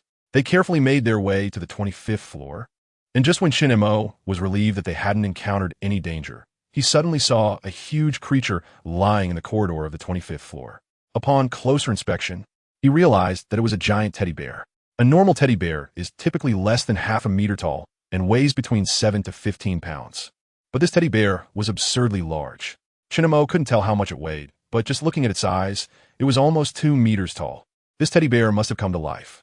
"Oh no, we can't get past it," Chen Mo muttered, already considering going back. "Should we head back?" Su Jin thought about leaving as soon as she saw the giant teddy bear, and now she wanted to leave even more. Chen Mo thought that it was impossible to go in today and that he would have to come back later, so he nodded and said, "All right, let's come back another time." However, it was unclear whether their voices had startled the giant teddy bear or if it had sensed their presence. In any case, the giant teddy bear suddenly opened its massive mouth without warning and lunged at the two. "Ah!" Su Jin screamed in fright, closing her eyes and freezing in place. Although Chen Mo was also scared, he wasn't as paralyzed as Su Jin. He quickly moved and pulled Su Jin behind him, dodging the giant teddy bear's attack. At that moment, the positions of both parties changed. The giant teddy bear blocked the door to the emergency exit, making it impossible for the two to escape that way. Chen Mo shouted to Su Jin behind him, "Quick, open the door. I'll hold it off. Be careful." Su Jin hesitated for a moment, but then immediately ran to open the door. However, due to her nerves, she couldn't find a key to unlock it. On the other side, Chen Mo stared intently at the giant teddy bear not far away, assessing their strengths. Although the first clash between them seemed to happen in the blink of an eye, Chen Mo felt the giant teddy bear's speed was not fast at all, almost like a slow-motion replay in a movie. What he didn't realize was that this was all due to the benefits of physical enhancement. After his physical enhancement reached level 2, he gained 20 points in physique, bringing his total to 30 points, 3 times that of an ordinary person. Although the giant teddy bear had mutated, its physique was not as strong as Chen Mo's. Therefore, its movements appeared to Chen Mo like a slow-motion replay. After a brief moment of reflection, Chen Mo felt confident that he could defeat this bear. Even if he couldn't win, he was sure he could escape unscathed. With that thought, Chen Mo's confidence surged, and he even felt a bit eager to try. Although the opponent is a dog, it still excites him. After all, this is his first battle since gaining his superpower. Chapter 12, Second Ability. Teleportation, woof, woof, woof. Woof, woof, woof. The giant teddy dog began barking wildly at Chen Mo, its loud barks instantly shattering the tranquility of the neighborhood. As the saying goes, a barking dog doesn't bite. But whether this dog had mutated or not was uncertain. After barking a few times at Chen Mo, the giant teddy suddenly arched its body and let out a low whimper. For some reason, Chen Mo suddenly saw a hint of fear in the dog's eyes. Is it afraid of me? It is said that dogs are highly perceptive animals, possessing strong sensory abilities. They can perceive information from the outside world through hearing, smell, sight, and other senses, and can even sense things that humans cannot detect, such as earthquakes and fires. The giant teddy initially dismissed Chen Mo, but after a brief eye contact, it felt that this bipedal creature was not simple. It tried to scare him off with its barking. However, Chen Mo did not show any signs of fear. Instead, he beckoned the giant teddy with his finger. Come on, weren't you quite arrogant a moment ago? Why are you scared now? Woof, woof, woof. Provoked, the giant teddy let out a furious bark and lunged at Chen Mo again. This time, to Chen Mo, the giant teddy's speed still seemed painfully slow. While dodging to the side, he delivered a whip kick to the giant teddy's abdomen. Ow! The giant teddy let out a piercing scream, its massive body flying like a broken kite, crashing into a nearby wall, and then heavily hitting the ground, raising a cloud of dust. With just one strike, Chen Mo rendered the giant teddy incapable of fighting. To be honest, looking at the giant teddy lying on the ground, gasping for breath, Chen Mo himself could hardly believe it. He knew he had become very strong, but he never expected to be this strong. Just then, Su Jin finally opened the door. Honey, come in quickly. Su Jin had been facing away from Chen Mo the whole time, so she hadn't seen the scene of him kicking the giant teddy. Turning around, she was stunned to see the giant teddy on the ground. It should be close to death, right? Chen Mo replied casually and walked into Su Jin's home. Su Jin was in a daze for a long time before coming to her senses and closing the door. At the same time, she secretly felt relieved that she hadn't taken the opportunity to lock Chen Mo outside. Otherwise, she might have been in big trouble. Where are the fruits you mentioned? At this moment, Chen Mo's voice suddenly rang out, pulling Su Jin's thoughts back to reality. Su Jin pointed to the balcony beside the living room. It's right there on the balcony. Hearing this, Chen Mo quickly walked over to the balcony. The scene before him startled him. Su Jin had quite a few potted plants at home, but most of them had mutated at this point. They were all about a meter tall now. Among these mutated potted plants, Chen Mo immediately spotted a colorful fruit, about the same size as the ability fruit produced by the system. Chen Mo was unsure if these mutated potted plants would attack humans, so he cautiously approached, picked the colorful fruit, and returned to the living room. Chen Mo didn't rush to eat the colorful fruit. Instead, he urged Su Jin to hurry up and pack her things. Not long after, Su Jin came out of the bedroom, holding a bag. Let us go. Before leaving, Su Jin took one last reluctant glance at her home, knowing that she probably wouldn't have another chance to return. Opening a crack in the door, Chen Mo carefully observed the surroundings and found that the giant teddy was still lying there, motionless. After waiting a few more minutes and confirming that there was no danger, he took Su Jin and headed toward the safe passage. As they passed by the giant teddy, Chen Mo took a look and found that it was completely dead. Back home, Su Jin initially thought about going into the master bedroom with Chen Mo, but he furrowed his brow and stopped her. Tonight, you should sleep on the couch. After saying that, Chen Mo walked into the master bedroom alone. Then, there was a loud bang. Su Jin looked at the tightly closed master bedroom door, her face filled with confusion. What's going on? What does he mean by that? Chen Mo didn't care what Su Jin was thinking at that moment. Back in his room, he eagerly pulled out the colorful fruit from the system space. Then, he took out an ability fruit for physical enhancement. Chen Mo compared the two fruits in his hand. At first glance, there didn't seem to be any significant difference.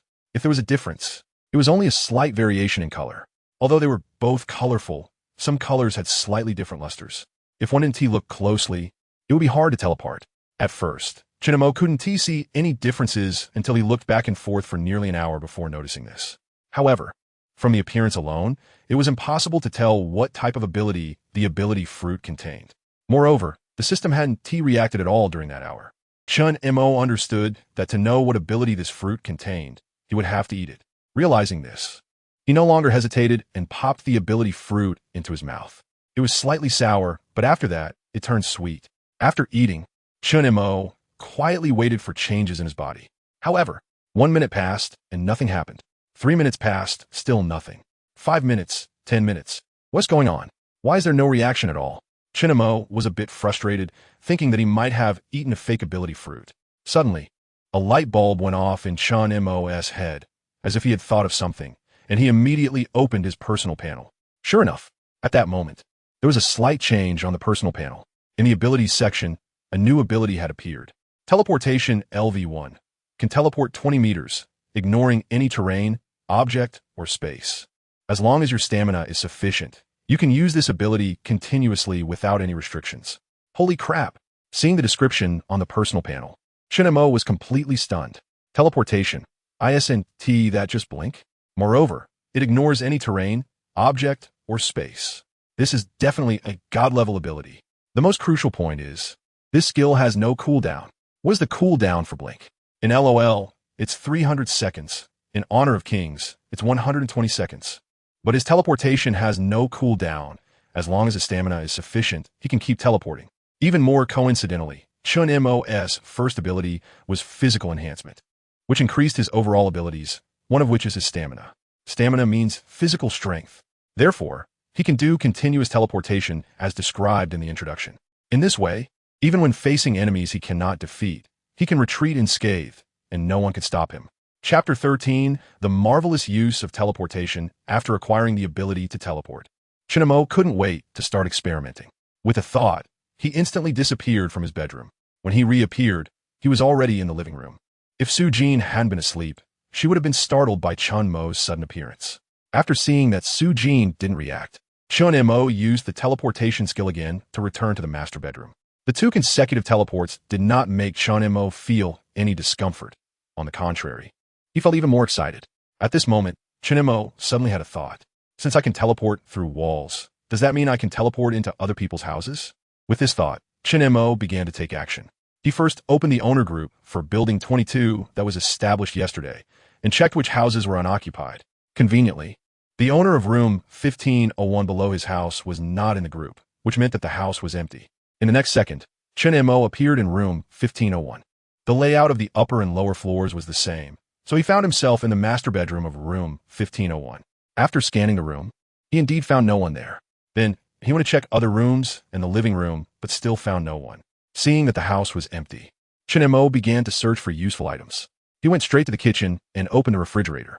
There wasn't much stock inside, but fortunately, not everything had gone bad. After putting some unspoiled food into the system space, he continued searching. Next, he found some unopened staples in the kitchen cabinets, along with some canned luncheon meat and a whole box of braised beef-flavored instant noodles. Chen Mo also took all these items into the system space without hesitation. Currently, he had only unlocked 2 types of food, and he needed these items to change his diet. Otherwise, if he kept eating the same food, he would eventually get tired of it. Of course, this was just his opinion. If it were someone else, having food to eat would be good enough. Who would still be picky? After rummaging through the kitchen, Chen Mo searched several other rooms, including the living room, without missing any. There wasn't any food in the rooms, but he found some snacks, drinks, and some common household medicines in the living room. Overall, this trip was quite rewarding. Then, he continued to use teleportation repeatedly, and after teleporting to more than a dozen empty houses, he finally felt a slight dizziness. Chen Mo knew this discomfort was due to the continuous use of teleportation.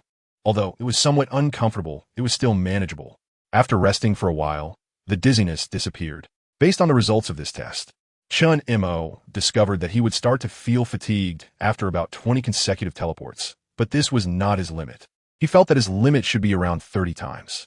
Of course, this was only because his physical enhancement was currently at level 2. If his physical enhancement could continue to upgrade, the number of teleports could also increase. Besides discovering the limit of his teleportation ability, Chen Mo's biggest gain this time was the scavenge supplies. This round of searching not only expanded his food variety, but also provided some daily medicines. With his current physical condition, he wouldn't catch a common cold unless he had an injury. He mainly prepared these medicines for Lin Ruoxue and the others. When he returned home, it was already 4 a.m., but Chen Mo lay in bed without feeling sleepy at all. The physical enhancement not only gave him a much stronger physique than an ordinary person, but also reduced his need for sleep. While an ordinary person needs 7 to 8 hours of sleep, Chen Mo only needed 3 to 4 hours. Lying in bed, Chen Mo reflected on his recent gains. Although this time's harvest was plentiful, it would eventually run out. Although there were still many unoccupied rooms in this building and the entire community to scavenge, this was not a long-term solution. With the apocalypse upon them, humanity did not know when it could rebuild civilization, and these supplies were consumables. The more he used, the less there would be. He had to collect as many supplies as possible and couldn't place all his hopes on the system. After all, the system's lottery required him to conquer goddesses, and in the apocalypse, beautiful women were scarce. The collapse of order would breed the dark side of human nature, and things that people previously dared not do would gradually happen over time. Women, in general, were not as strong as men, and it was inherently harder for women to survive in the apocalypse, especially for those who were beautiful. In chaotic times, if a beautiful woman had no strength and no powerful protector, she would either die or become someone else's plaything. Thus, for Chen Mo, collecting supplies was just as important as collecting goddesses. However, relatively speaking, collecting goddesses was a bit more challenging. It would be great if he could scavenge a large supermarket. Chen Montak Motut. He checked the phone map and saw that the nearest large supermarket to central Flower City was about 5 kilometers away. Before the apocalypse, this distance was nothing. It would take just a few minutes with the gas pedal. But now, in the apocalypse, the outside world was filled with unknown dangers. Going out recklessly could lead to a one-way trip. Therefore, Chen Mo didn't want to venture out so soon. Even if he had to go out, he needed to have complete self-defense capabilities. Although the ability to teleport gave him some degree of self-defense, it was still far from enough. It seemed he had to quickly raise the level of his physical enhancement. After thinking for a moment, Chen Mo said, additionally, he was worried about one thing: the safety of Lin Ruoxue, Bai Lu, and Su Jin. There were still many survivors in the hallway, and there had been incidents of violence before. If he left, and someone came looking for trouble, seeing 3 beautiful women would likely lead to unforeseen circumstances. Although he had already unlocked supplies for the 3 of them, he couldn't be sure that if the 3 of them died, the unlocked supplies would still be there. Until he confirmed this, he couldn't let the 3 of them come to any harm. After some contemplation, Chen Mo felt it was necessary to deal with the 3 people who had committed murder first. Of course, dealing with those 3 wasn't enough. He needed to establish authority and firmly control all the survivors of Building 22. Originally, he had no intention of forming a shelter, but at this moment, he suddenly had the idea. However, he hadn't figured out how to set it up yet. Since Lin Ruoxue was the company president, she might have some good ideas. Why not ask her tomorrow? With this in mind, Chen Mo decided to ask the 3 of them for their thoughts tomorrow. If it was feasible, he would let the 3 of them take the lead while he stayed behind the scenes. Chapter 14: Ideas for Establishing a Shelter the Next day. The 6th day since the black fog descended. The black fog seemed to have risen quite a bit again. Chen Mo stood by the window, watching the black fog outside. A few days ago, the fog was only 10 stories high, but now it had completely submerged the 10th floor and was climbing toward the 11th. What surprised Chen Mo even more was that the walls outside were covered in thick vines of climbing ivy. If it were just ordinary ivy, Chen Mo wouldn't be so astonished. But these ivy vines were unusually thick, with the thinnest parts as wide as 3 adult fingers. Additionally, he noticed that the trees in the community had also mutated. One willow tree had grown to a height of 30 or 40 meters. This was absolutely impossible before. But now in the apocalypse, everything seemed so normal. Honey, are we going to have to hide here forever? Bai Lu asked worriedly, standing next to Chen Mo. Chen Mo certainly didn't want to stay here indefinitely, but it wasn't safe to go out at this stage. At that moment, he recalled the idea of establishing a shelter he had the night before. He turned to Lin Ruoxue, who was sitting on the sofa watching short videos, and asked, "Is there any news from the authorities?" Over the past few days, Lin Ruoxue had been occasionally checking various media outlets, hoping to get the latest updates from the government. Unfortunately, aside from the initial announcement when the black fog descended, urging everyone to stay indoors and not go out, there had been no further notifications or announcements. It was as if the entire government of Huaxia had lost contact overnight. This was one of the main reasons why social order began to collapse rapidly. Lin Ruoxue shook her head and said, "No, there is no news at all." Upon hearing this, Chen Mo furrowed his brow and then asked the 3 of them, "What do you think about me establishing a shelter?" "A shelter?" The 3 looked at Chen Mo in surprise. "Yes." Chen Mo nodded and explained. "This was an idea I suddenly had last night, to set up a shelter to accommodate survivors. Given the current situation, we can't rely on the government, so we have to depend on ourselves. Today marks the 6th day since the black fog appeared. If the government had a solution, they would have acted by now. Why wait until now? Moreover, as far as I know, this strange black fog is not only appearing in Huaxia, but globally. Such a widespread phenomenon cannot be handled by a single country. Additionally, what worries me the most is the government's disappearance. Although many people are starting to attack others and even kill, most still hold on to rationality and the notions of peacetime. However, as time goes on, once more people realize that the government has gone silent, large-scale riots are likely to erupt, and that could lead to many deaths. I'm not a saint, but I don't want to see too many people dying. After all, if many people die, it will be very difficult for humanity to restore civilization afterward. One of my goals in establishing a shelter is to develop our own power and become a ruler in this chaotic world. Nobility and commoners, what's the difference? In the past, Chen Mo often felt regret for not being born a few decades earlier. If he had lived in a time of war, he might have been able to rise to a high position. Now, the opportunity has come. How could he miss it? Of course, there's another reason for building the shelter, to take in as many female survivors as possible. His system requires him to conquer goddesses to obtain resources, and searching for them one by one would be like finding a needle in a haystack. But if the female survivors come to him, it would be entirely different. Even if there aren't that many who meet the system's requirements, he can mobilize survivors to help him find them. As the saying goes, many hands make light work. Once the numbers reach a certain level, qualitative changes will occur. Jiangcheng, while not the most populous city in Huaxia, is still a new first-tier city with over 10 million residents. Even if a significant portion of that population dies due to unforeseen circumstances, he believes there will still be individuals among the survivors who meet the system's requirements. After all, as a former new first-tier city, it had no shortage of talent attraction. However, establishing a shelter is not that simple. The main issue is how to ensure the survivors have enough resources. But this is precisely what Chen Mo doesn't need to worry about. With the system at his disposal, he has an endless supply of resources. He only needs to offer a little, and these survivors will be willing to work for him. His only concern is the loyalty of these survivors. He doesn't want to take in survivors only to be betrayed later. However, this problem cannot be solved immediately. He can only take it one step at a time.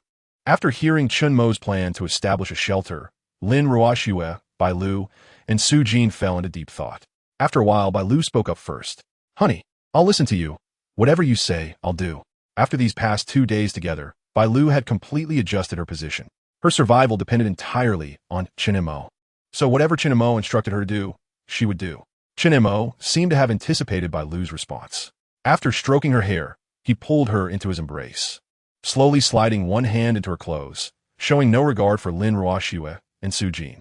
Bai Lu showed no aversion to Chen Mo's actions. Instead, she seemed to enjoy his touch. What about you two? What do you think?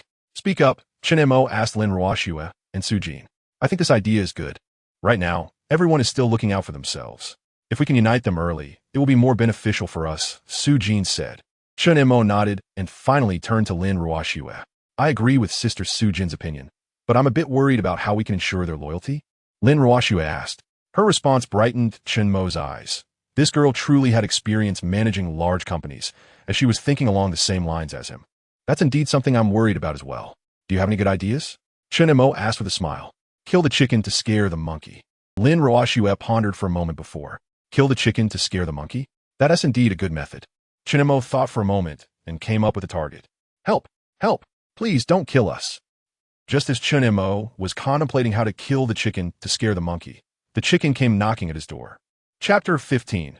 Killing the chicken to warn the monkeys, building 22, 14th floor, room 1403. You stubborn bitch, you want to drink the fine wine instead of the penalty wine. Huh, I want to see who will come to save you, Li Bing said fiercely after slapping the woman. 2 days ago, Li Bing and his gang had raided the supplies of the owners in the same building, thinking that by rationing their food, they could last a week. However, the reality was that they only lasted 2 days. The reason for this was that when people are extremely hungry, they tend to overeat to replenish energy. Additionally, because of Chapter 16, strengthening the Constitution upgraded again until Chen Mo returned home. No one in the homeowners group dared to speak. The homeowners in the group never expected that Chen Mo would be so ruthless, actually willing to take action. Moreover, he even killed Li Bing and his 2 companions. He's a tough guy, especially after seeing the condition of Li Bing and the others. They were even more convinced that Chen Mo was far more formidable than Li Bing and his crew. Room 1601. Upon seeing Chen Mo return, the 3 women visibly breathed a sigh of relief. They already knew about the pictures Chen Mo had posted in the homeowners group. Chapter 17. New target for strategy dam. Old man, what good is it for you to eat like this? Hurry up and hand over the food. You beasts, do you have no sense of law? Bullying an old lady like me. Aren't you afraid of divine retribution? Why waste words with this old man? Just kill him directly. That's true. With that, a cold fruit knife was swiftly drawn across the old man's neck, and blood instantly gushed out, staining the old man's clothes and splattering on his several fierce-looking men nearby. They didn't seem frightened at all, instead. Chapter 18.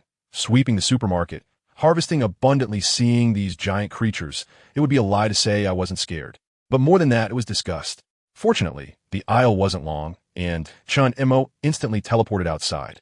However, the scene outside was even more dangerous than inside. Everywhere he looked, there were plants taller than people. These weren't trees that were already taller than humans, but weeds that originally weren't even ankle high. And now they had grown to about 2 meters. What the hell? Suddenly, a shadow flashed right in front of him. Chen Mo focused his gaze. Chapter 19. News of the superpowered bang. A loud crash. A freezer slammed heavily onto the ground. Just now. If Chen Mo hadn't reacted quickly and used teleportation when the freezer came crashing down, he would probably have been seriously injured by now. Chen Mo turned to look at the person who had ambushed him and found that it was a man in his 30s. He was holding a watermelon knife and looking at Chen Mo with a face full of terror. You actually have superpowers?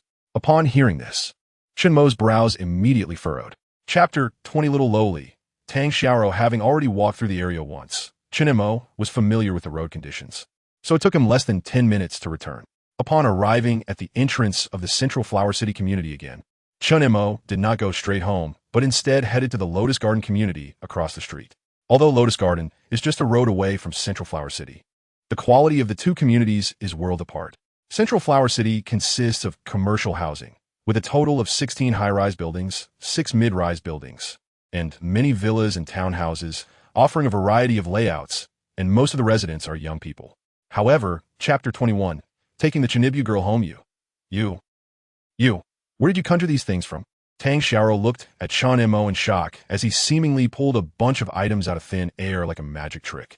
Chen Mo didn't explain, but quickly took out some alcohol to prepare for disinfecting Tang Xiaoro. However, just because Chen Mo wasn't speaking didn't mean Tang Xiaoro would stop. She continued, "Why aren't you talking? You can't be human, can you? What the heck? Not human." Chen Mo's hands were moving. Chapter 22. We are all his women, and you will be too as night falls. Darkness descends like a huge curtain, covering the entire Jiang City. That's right. When Chen Mo brought Tang Xiaoro back to Central Flower City, it was already evening. Due to the black mist and the fact that the entire Jiang City was in a power outage, it could be said that once night fell, the whole Jiang City was pitch black, and it wouldn't be an exaggeration to say that one couldn't see their hand in front of their face. Why are the lights off? After Chen Mo unlocked the door with his key and saw that the room was completely dark, with no light at all, he asked aloud. Chapter 23. Moving 2 sets into one due to Tang Xiaoro's arrival. Tonight's dinner was exceptionally lavish.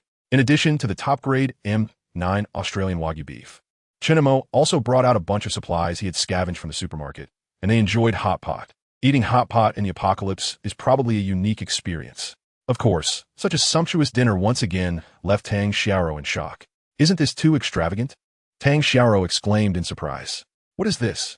As long as Sister Xiaoro is willing to stay with her husband, every meal will meet this standard in the future.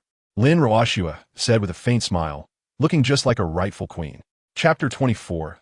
Drawing the superpower fruit again. The third superpower, I naturally have a way for this. Chen Mo chuckled, but compared to this, he was more concerned about whether the house next door had been renovated and if anyone was still living there. Although the Central Flower City community had been delivered for several years, not all homeowners had completed renovations and moved in. Some were still in their original state, while others had done a casual renovation for rental purposes. However, what Chen Mo feared the most was that there were still people living next door. But even if there were, Chen Mo still had ways to handle it. At worst, he could just. Chapter 25. The ability of telepathy.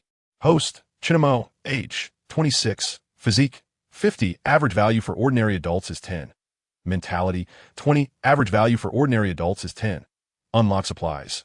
Laughing water, a basket of juicy pork soup dumplings, top-tier M9 Australian Wagyu beef, ability fruit, physique enhancement, ability fruit, telepathy, acquired abilities, physique enhancement LV3, teleportation LV1, telepathy LV1, physique enhancement LV3, physique 40, chapter 26. Mutated silver tabby. This flash of red light was as dazzling as a sun in the darkness. Red represents hostility. This indicates that the other party regarded Chen Mo as an enemy. What surprised Chen Mo was that the other party was not a human, but a cat. A cat as large as a tiger. This explains why it was red instead of yellow. For these mutated creatures, humans are their food. So it would be strange if there were no hostility. At this moment, the cat was lazily lying on the ground, licking its fur. Chapter 27. Taming the mutated silver-shaded cat and sharing the ability fruit. What does this mean? Scared?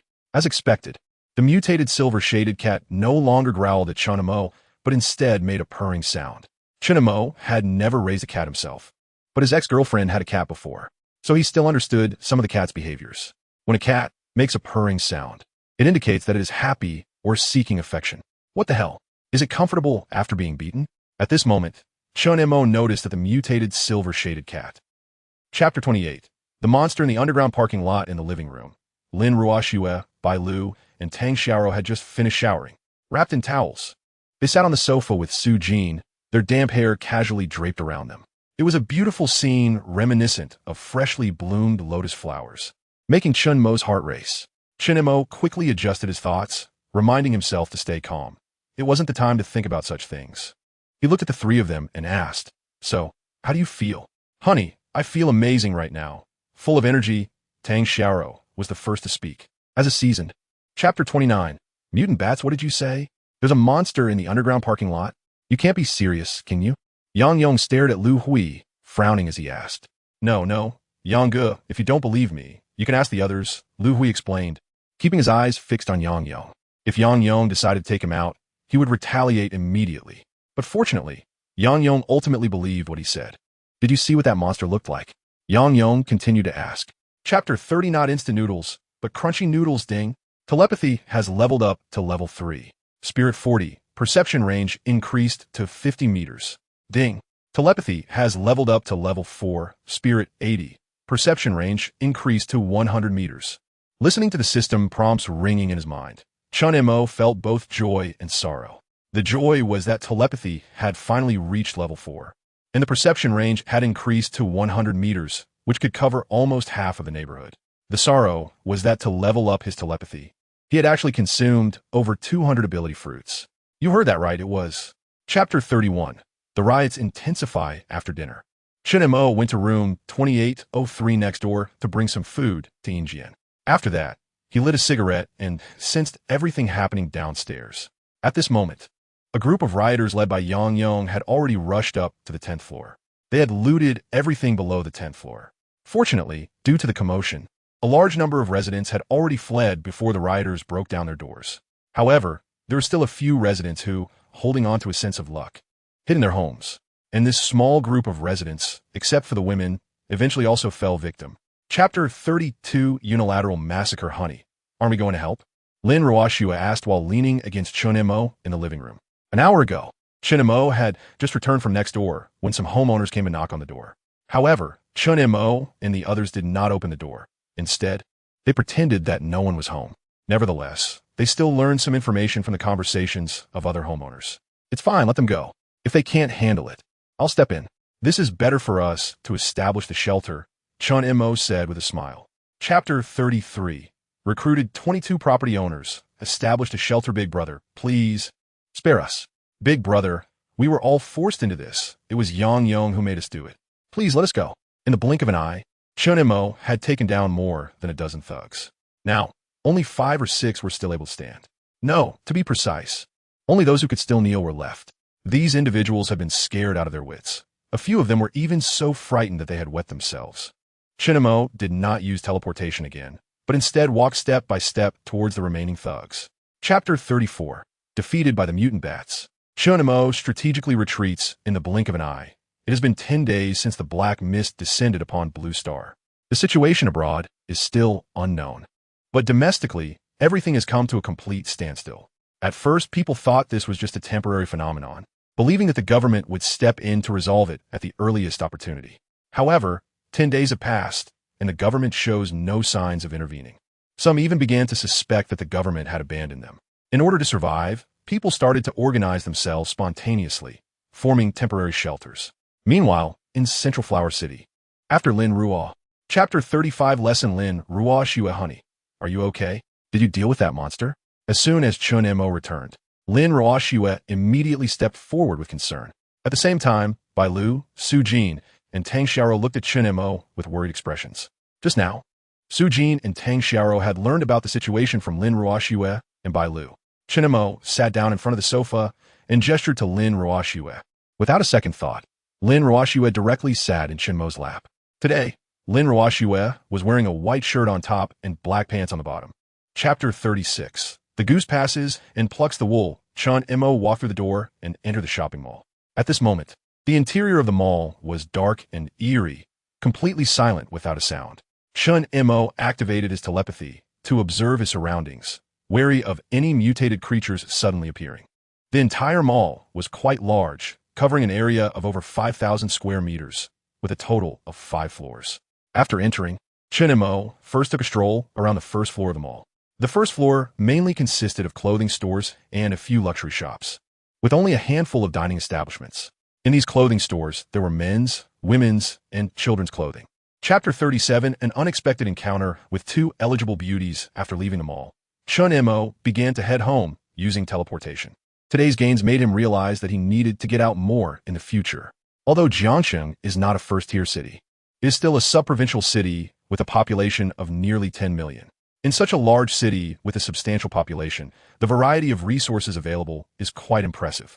He doesn't seek to monopolize all the resources in the city, but at least he should aim to acquire half or a third of them. In the apocalypse, only by obtaining more resources can one have hope of survival and live better than. Chapter 38. Killing the giant lizard. Chen Mo's head was buzzing. He took a baseball bat from the system space and immediately teleported to the battlefield. In the next second, Chen Mo appeared directly above the giant lizard, using all his strength to swing the bat down onto the giant lizard's head. Bang! With a loud noise, the baseball bat collided with the giant lizard's head, producing a deafening sound. Although the bat was just an ordinary wooden stick, under Chen Mo's immense strength, this strike was powerful enough to shock any creature. The giant lizard let out a painful roar. Chapter 39. Conquering Qin Wushuang. Qin Wushuang found Dong Mengxue, who was hiding in a convenience store, with Chen Mo. Upon seeing Qin Wushuang return unharmed, Dong Mengxue immediately rushed into her arms. Qin Wushuang affectionately stroked Dong Mengxue's hair, then kissed her forehead and comforted her, saying, "Don't cry. I'm back now, aren't I?" Seeing this scene, Chen Mo was truly bewildered. What was going on here? The actions of these two clearly looked like those of a couple. Yet, the gaze Qin Wushuang had just given him was so full of love. Chapter 40. Unlocking new resources. Ding. Congratulations to the host for successfully conquering Qin Wushuang, earning a lottery chance. Ding. Congratulations to the host for drawing the superpower fruit, unlocking the resource. Thunderous Might. Superpower fruit, Thunderous Might, 1, has been stored in the system space. Superpower fruit, Thunderous Might, 1, has been stored in the system space. Superpower fruit, Thunderous Might. Wow. Another type of superpower fruit has been unlocked, and just by the name, it's clearly an offensive type of ability. This is simply better than attacking. Chapter 41. The new function of teleportation. Chen Mo had been out for a whole day, and it was already 8 p.m. Through his perception, he noticed that there were significantly more mutated creatures outside at night than during the day. He worried that if they delayed any longer, the mutated creatures would continue to gather in greater numbers, so they needed to hurry back. Soon, the 3 of them cautiously set off on their way home. "Don't you have teleportation? Why not use it to take us with you?" Qin Wushuang whispered behind Chen Mo. "I haven't tried it before, so I don't know if it can." Chapter 42. Randomly picking up 6 guns. Who are you fooling? Chen Mo had previously mentioned giving himself superpower fruits.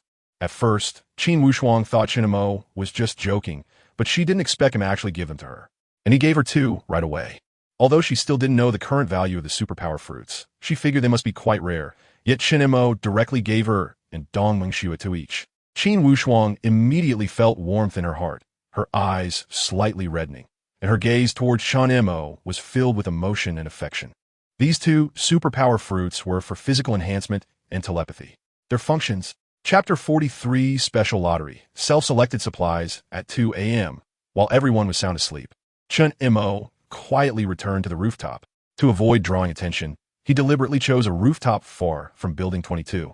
Chen Mo carefully observed his surroundings using his perception and confirmed that no one was around before taking out the thunderous power fruit from the system space.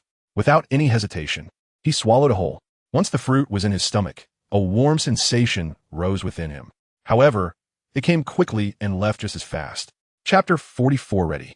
Killing the mutant bats. Hadaleo self-heating hot pot 1 has been stored in the system space. Hadaleo self-heating hot pot 1 has been stored in the system space. Hadaleo self-heating hot pot. KFC Family Bucket 1 has been stored in the system space. KFC Family Bucket 1 has been stored in the system space. KFC Family Bucket. After careful consideration, Chen Mo ultimately chose the Hadaleo self-heating hot pot in the KFC Family Bucket. The reason for choosing the Hadaleo self-heating hot pot is very simple. Chapter 45 almost gave up with a furious roar from Chen Mo. Several bolts of lightning instantly struck within a 50-meter radius centered on the mutated bat. The power was indeed tremendous, but it was also extremely exhausting. After delivering a strike of immense force, Chen Mo's remaining stamina was instantly drained. His legs felt as heavy as lead, and his body swayed dangerously, nearly toppling to the ground. Chen Mo leaned on his knees, gasping for breath, each inhalation causing his chest to rise and fall violently. Sweat cascading down his forehead and cheeks, soaking his clothes. Chapter 46. The silver sword can teleport now. Chen Mo stood aside, nervously watching the changes in the silver sword. His heart raced involuntarily, both excited that the silver sword would become stronger as he expected and worried about any unexpected situations. Time passed second by second, and the silver sword quickly swallowed half of the mutated bat's corpse. It lifted its head, its eyes shimmering with a strange light, and its aura clearly became more powerful, its already tall body seeming to grow even more robust. It was indeed effective. Seeing the changes in the silver sword, Chen Mo was overjoyed. He was very. Chapter 47. Zhou Ziyong's expanding ambition in the room. Chen Mo had just finished a vigorous battle with Lin Ruoxue and asked, "How is the shelter doing now?" Chen Mo didn't know how Lin Ruoxue had communicated with the others, but in short, the 6 women had reached an agreement. 1 week consists of 7 days, and each of them would accompany Chen Mo for 1 day. As for the remaining day, whether it would be for rest, playing dodiju, playing 4-player poker, or anything else, it was up to Chen Mo to decide. Today, it just happened to be Lin Ruoxue's turn to accompany Chen Mo. After finishing, Chen Mo hugged Lin Ruoxue and asked, "How is the shelter doing now?" Chapter 48 Rebirth at midnight. After Chen Mo waited for Lin Ruoxue to fall asleep, he quietly left the room. During the day, after hearing about some situations regarding the shelter from Lin Ruoxue, Chen Mo wanted to personally check out Building 8. Soon, Chen Mo arrived near Building 8. He immediately activated his telepathy and scanned the surroundings. In his view, since Zhou Ziyong from Building 8 would refuse Lin Ruoxue's invitation, he must be holding some trump card. Chen Mo speculated that Zhou Ziyong repeatedly rejected Lin Ruoxue for a reason. Chapter 49. A shot to the head. Shen Hanyu possesses a type of psychic ability that is very similar to Chen Mo's telepathy. While enhancing her mental strength, she can also penetrate all obstacles. It's somewhat like the 1,000-mile eyesight of the second Huluwa. However, Shen Hanyu cannot see as far as 1,000 miles. At most, she can only see people or objects within a range of 100 meters. Moreover, due to the enhancement of her mental power, her perception is much stronger than that of an average person. When Chen Mo looked up at her house, she sensed it immediately. In her previous life, this was her first. Chapter Namui, Matsakobang. Chen Mo shot Zhou Ziyong in the head, instantly sending him to his demise. But the gunshot quickly alerted Zhou Ziyong's subordinates. In Chen Mo's perception, he saw a few people rushing towards him, and he sneered, "Great. Saves me the trouble of looking for them one by one." When they burst in and saw Zhou Ziyong's body lying in a pool of blood, a clear bullet hole on his forehead, blood gushing out, eyes wide open, and a face full of terror, they were all taken aback. Then, they began to search the room for the murderer who killed Zhou Ziyong. Chapter 51. The cold and elegant woman. After Shen Hanyu dealt with Zhou Ziyong and his group, all the survivors in Central Flower City joined the shelter established by Chen Mo. Currently, there are a total of 378 people in the shelter, with a gender ratio close to 1:1. This surprised Chen Mo a bit. After all, in the apocalypse, women face significantly more dangers than men. Unfortunately, none of these women met the system standards, which left Chen Mo quite regretful. It seems that he still needs to go out more often. However, before that, Chapter 52. Shen Hanyu's identity exposed. Before saying this, Chen Mo had considered whether to be so direct. After all, the aura that Shen Hanyu exuded was too strong, much more powerful than any woman he had encountered before. However, after hesitating for just a second, Chen Mo dismissed the idea of taking it slow. Firstly, compared to his former self before the apocalypse, Chen Mo was already a completely different person. The system not only granted him immense power, but also gave him unparalleled confidence. If it were his old self, he would never have the courage to face a woman like Chen Hanyu. Chapter 53, Chen Mo. I want to sleep with you. Although Chen Mo was thinking about how to win over Chen Hanyu, he still didn't dare to underestimate her. After all, she was a reborn person. Who knows if she has any powerful trump cards? However, Chen Mo wasn't too worried. As always, he had absolute confidence in his own strength.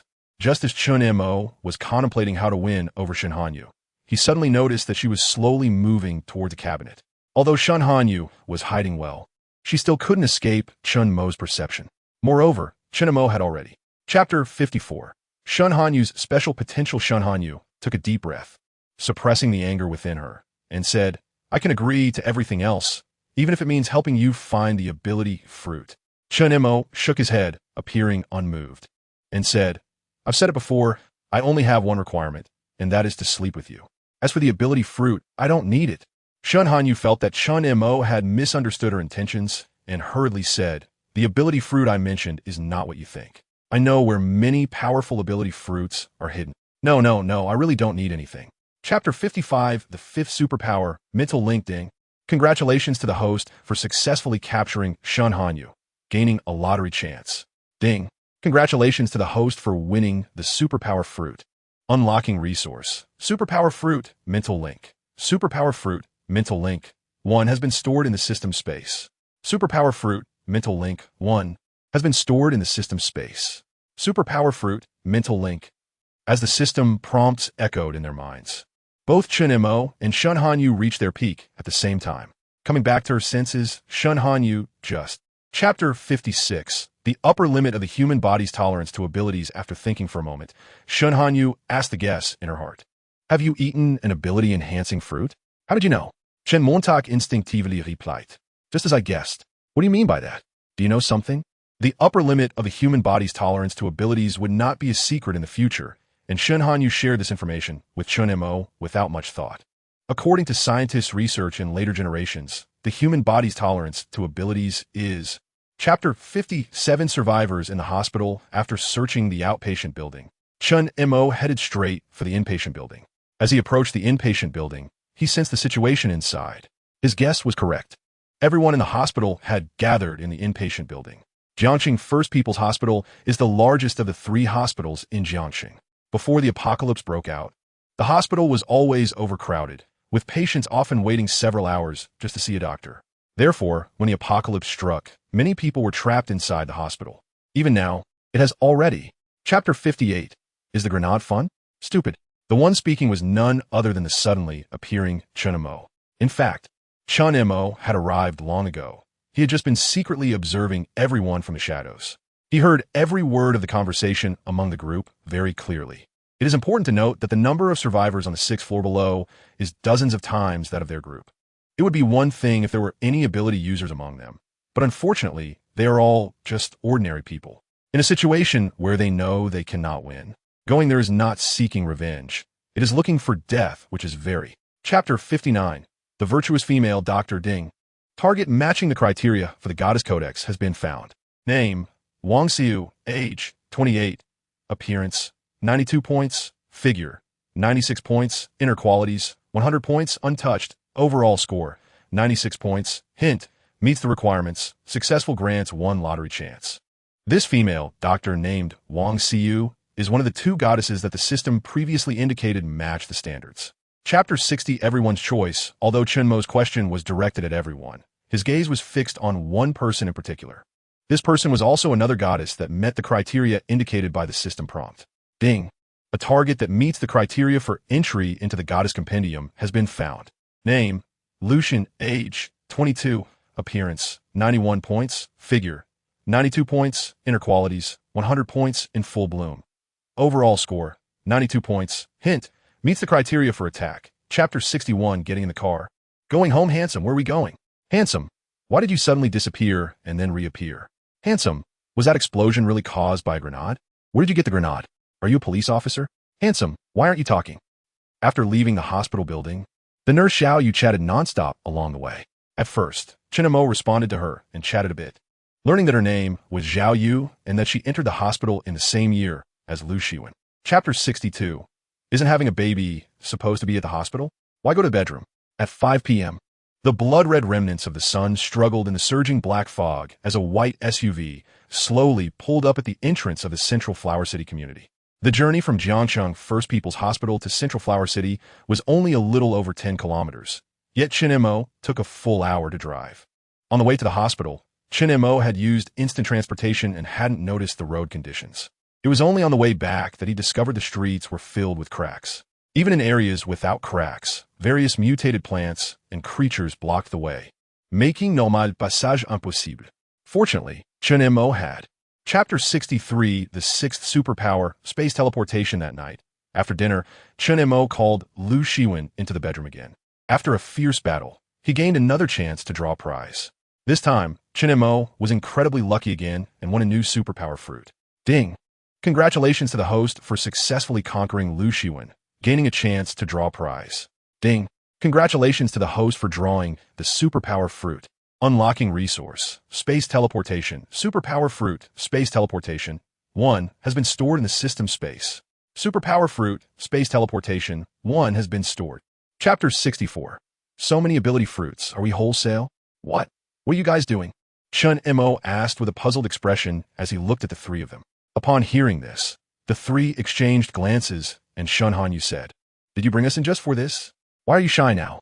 I have to say, after being pursued by Chen Mo, Shen Hanyu has been getting bolder on the path of indulgence.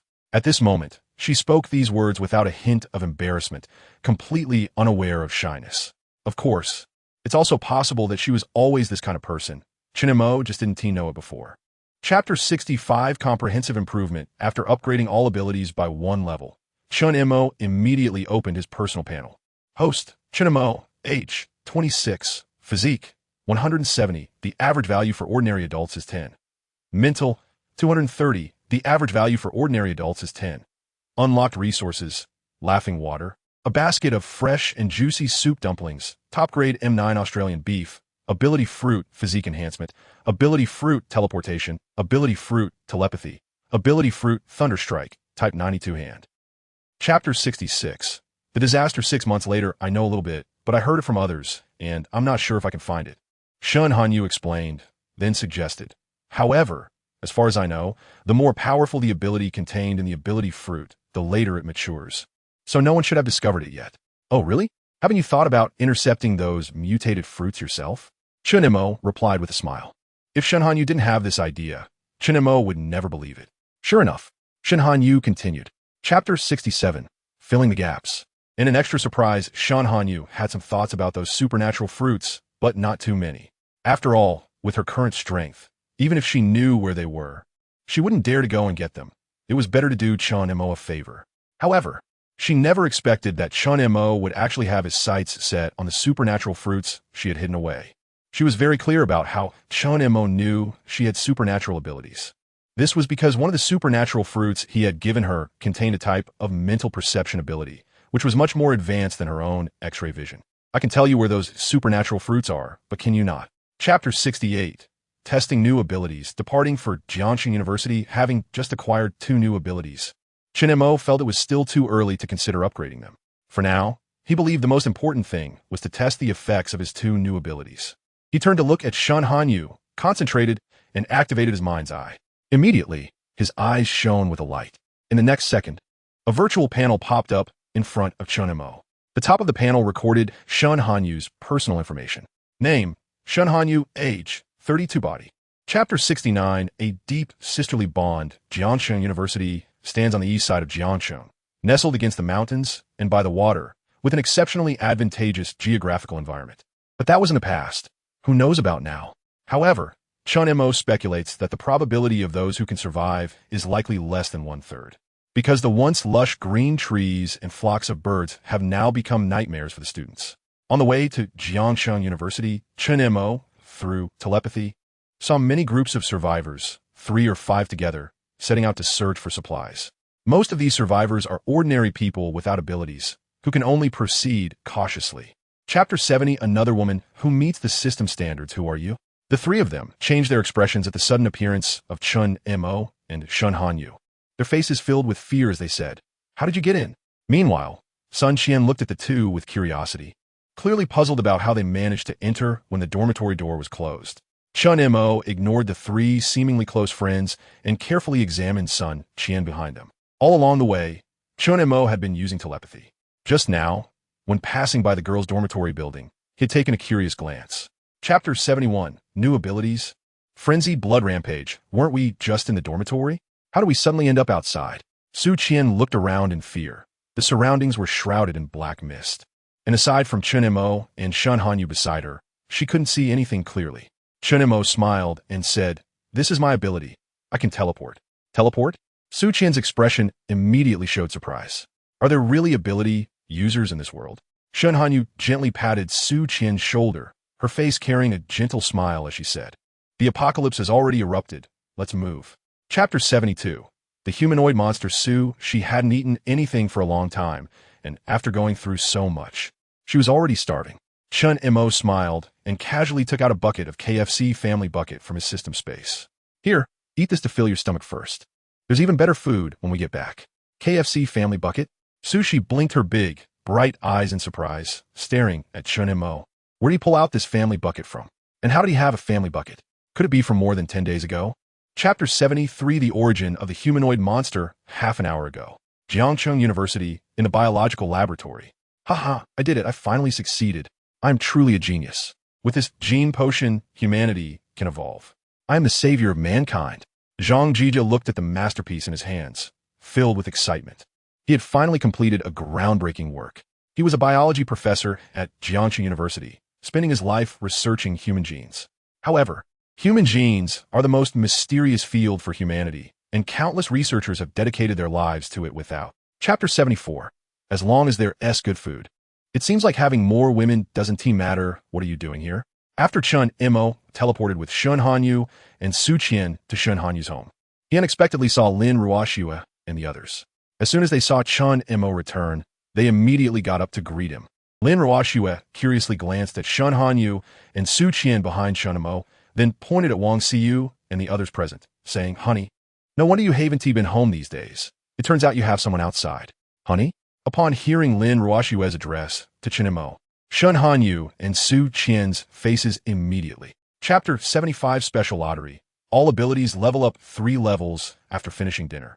Chen Mo told Su Qian to take a shower first, and then he went to the bedroom to wait for her. This time, Su Qian was once again shocked. She could no longer remember how many times she had been astonished today. There was actually hot water here, can you believe it? If Su Qian knew that Lin Ruoxue and the others bathed with mineral water, she would probably be so shocked that her jaw would drop. Not only were there delicious foods here, but there was also a place to take a shower. One could say that in this current setting, it was like a paradise. Su Qian secretly decided that no matter what, she would. Chapter 76. A man can't say no in the kitchen. Zhao Yu was busy making breakfast for everyone. Chen Mo suddenly remembered the yam he had drawn last night. Yam and pork rib porridge is nutritious and perfect for Su Qian right now. So, Chen Mo went back to change his clothes, and after washing up, he came to the kitchen, took out the fresh yam and pork ribs, and handed them to Zhao Yu. The yam was unlocked by the system, and the pork ribs were what he had scavenged from the supermarket last time. He originally thought he had raided a whole supermarket and could last at least a few months, but he just discovered that the system. Chapter 77 Return to Jiangcheng University for a man. There is never a time to say he can't. When Shen Hanyu said he couldn't, it was an insult to his manhood. How could he tolerate that? Chen Mo immediately took action to prove himself to Shen Hanyu. Am I a man or not? You say I can't, but can I or not? I can. You really can? Chen Mo gave Shen Hanyu, this woman who didn't know her place, a severe lesson. In fact, during this process, Chen Mo unexpectedly activated a frenzy of blood. Chapter 78. Yu Jingyi comes to the door as soon as the dog-headed monster was kicked into the supermarket by Chen Mo. The survivors hiding inside were so scared that they scattered, hiding in various corners of the supermarket and too frightened to come out. At this moment, hearing gunshots again only intensified their fear, causing screams to erupt and their legs to tremble. In fact, a few timid survivors were so terrified that they wet themselves. A foul smell quickly spread throughout the supermarket. Chen Mo covered his nose and glanced disdainfully at the young male students who had peed their pants. The girls managed to hold it in, yet a few grown men were the first to lose control.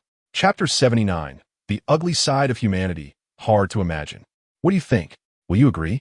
As long as you agree to my condition, I won't take everything here. Chen Mo looked at Yu Jingyi with a cold smile, waiting for her response. Yu Jingyi never expected Chen Mo would make such a request. She instinctively wanted to refuse.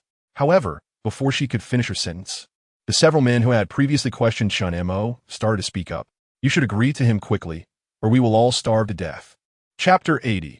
Recruiting survivors. The group of survivors finally breathed a sigh of relief after hearing Yu Jingyi's words, as if they saw a glimmer of hope for survival. Great.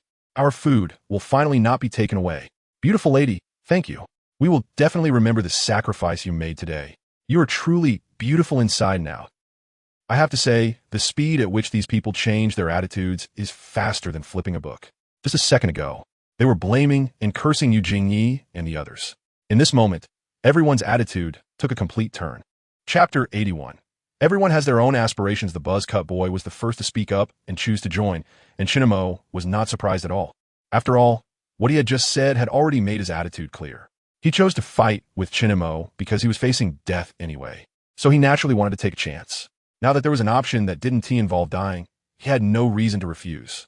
The buzzcut boy's name was Liu Yin, a member of the basketball team at Jiangxi University, and he was tall and strong. The main reason he was the first to agree, aside from what Chen Mo had thought, was because of Chen. Chapter 82. School Beauty. Li Yao. After some casual chatting, Chen Mo had already grasped some basic information about this batch of survivors who had just come out of the supermarket. None of them were abilities users. They were just ordinary people. In fact, the person who first occupied the supermarket was an abilities user and also a teacher at Jiangxi University. However, just yesterday, this teacher unfortunately died while resisting those monsters. Although it was a bit of a pity, Chen Mo thought it was quite normal. Abilities users were indeed stronger than ordinary people, but only relatively so. Chapter 83. Healing Waves. Jiangxi University, Cafeteria Number 1. Cici, how much food do we have left? Not much. We can probably only last another 2 or 3 days.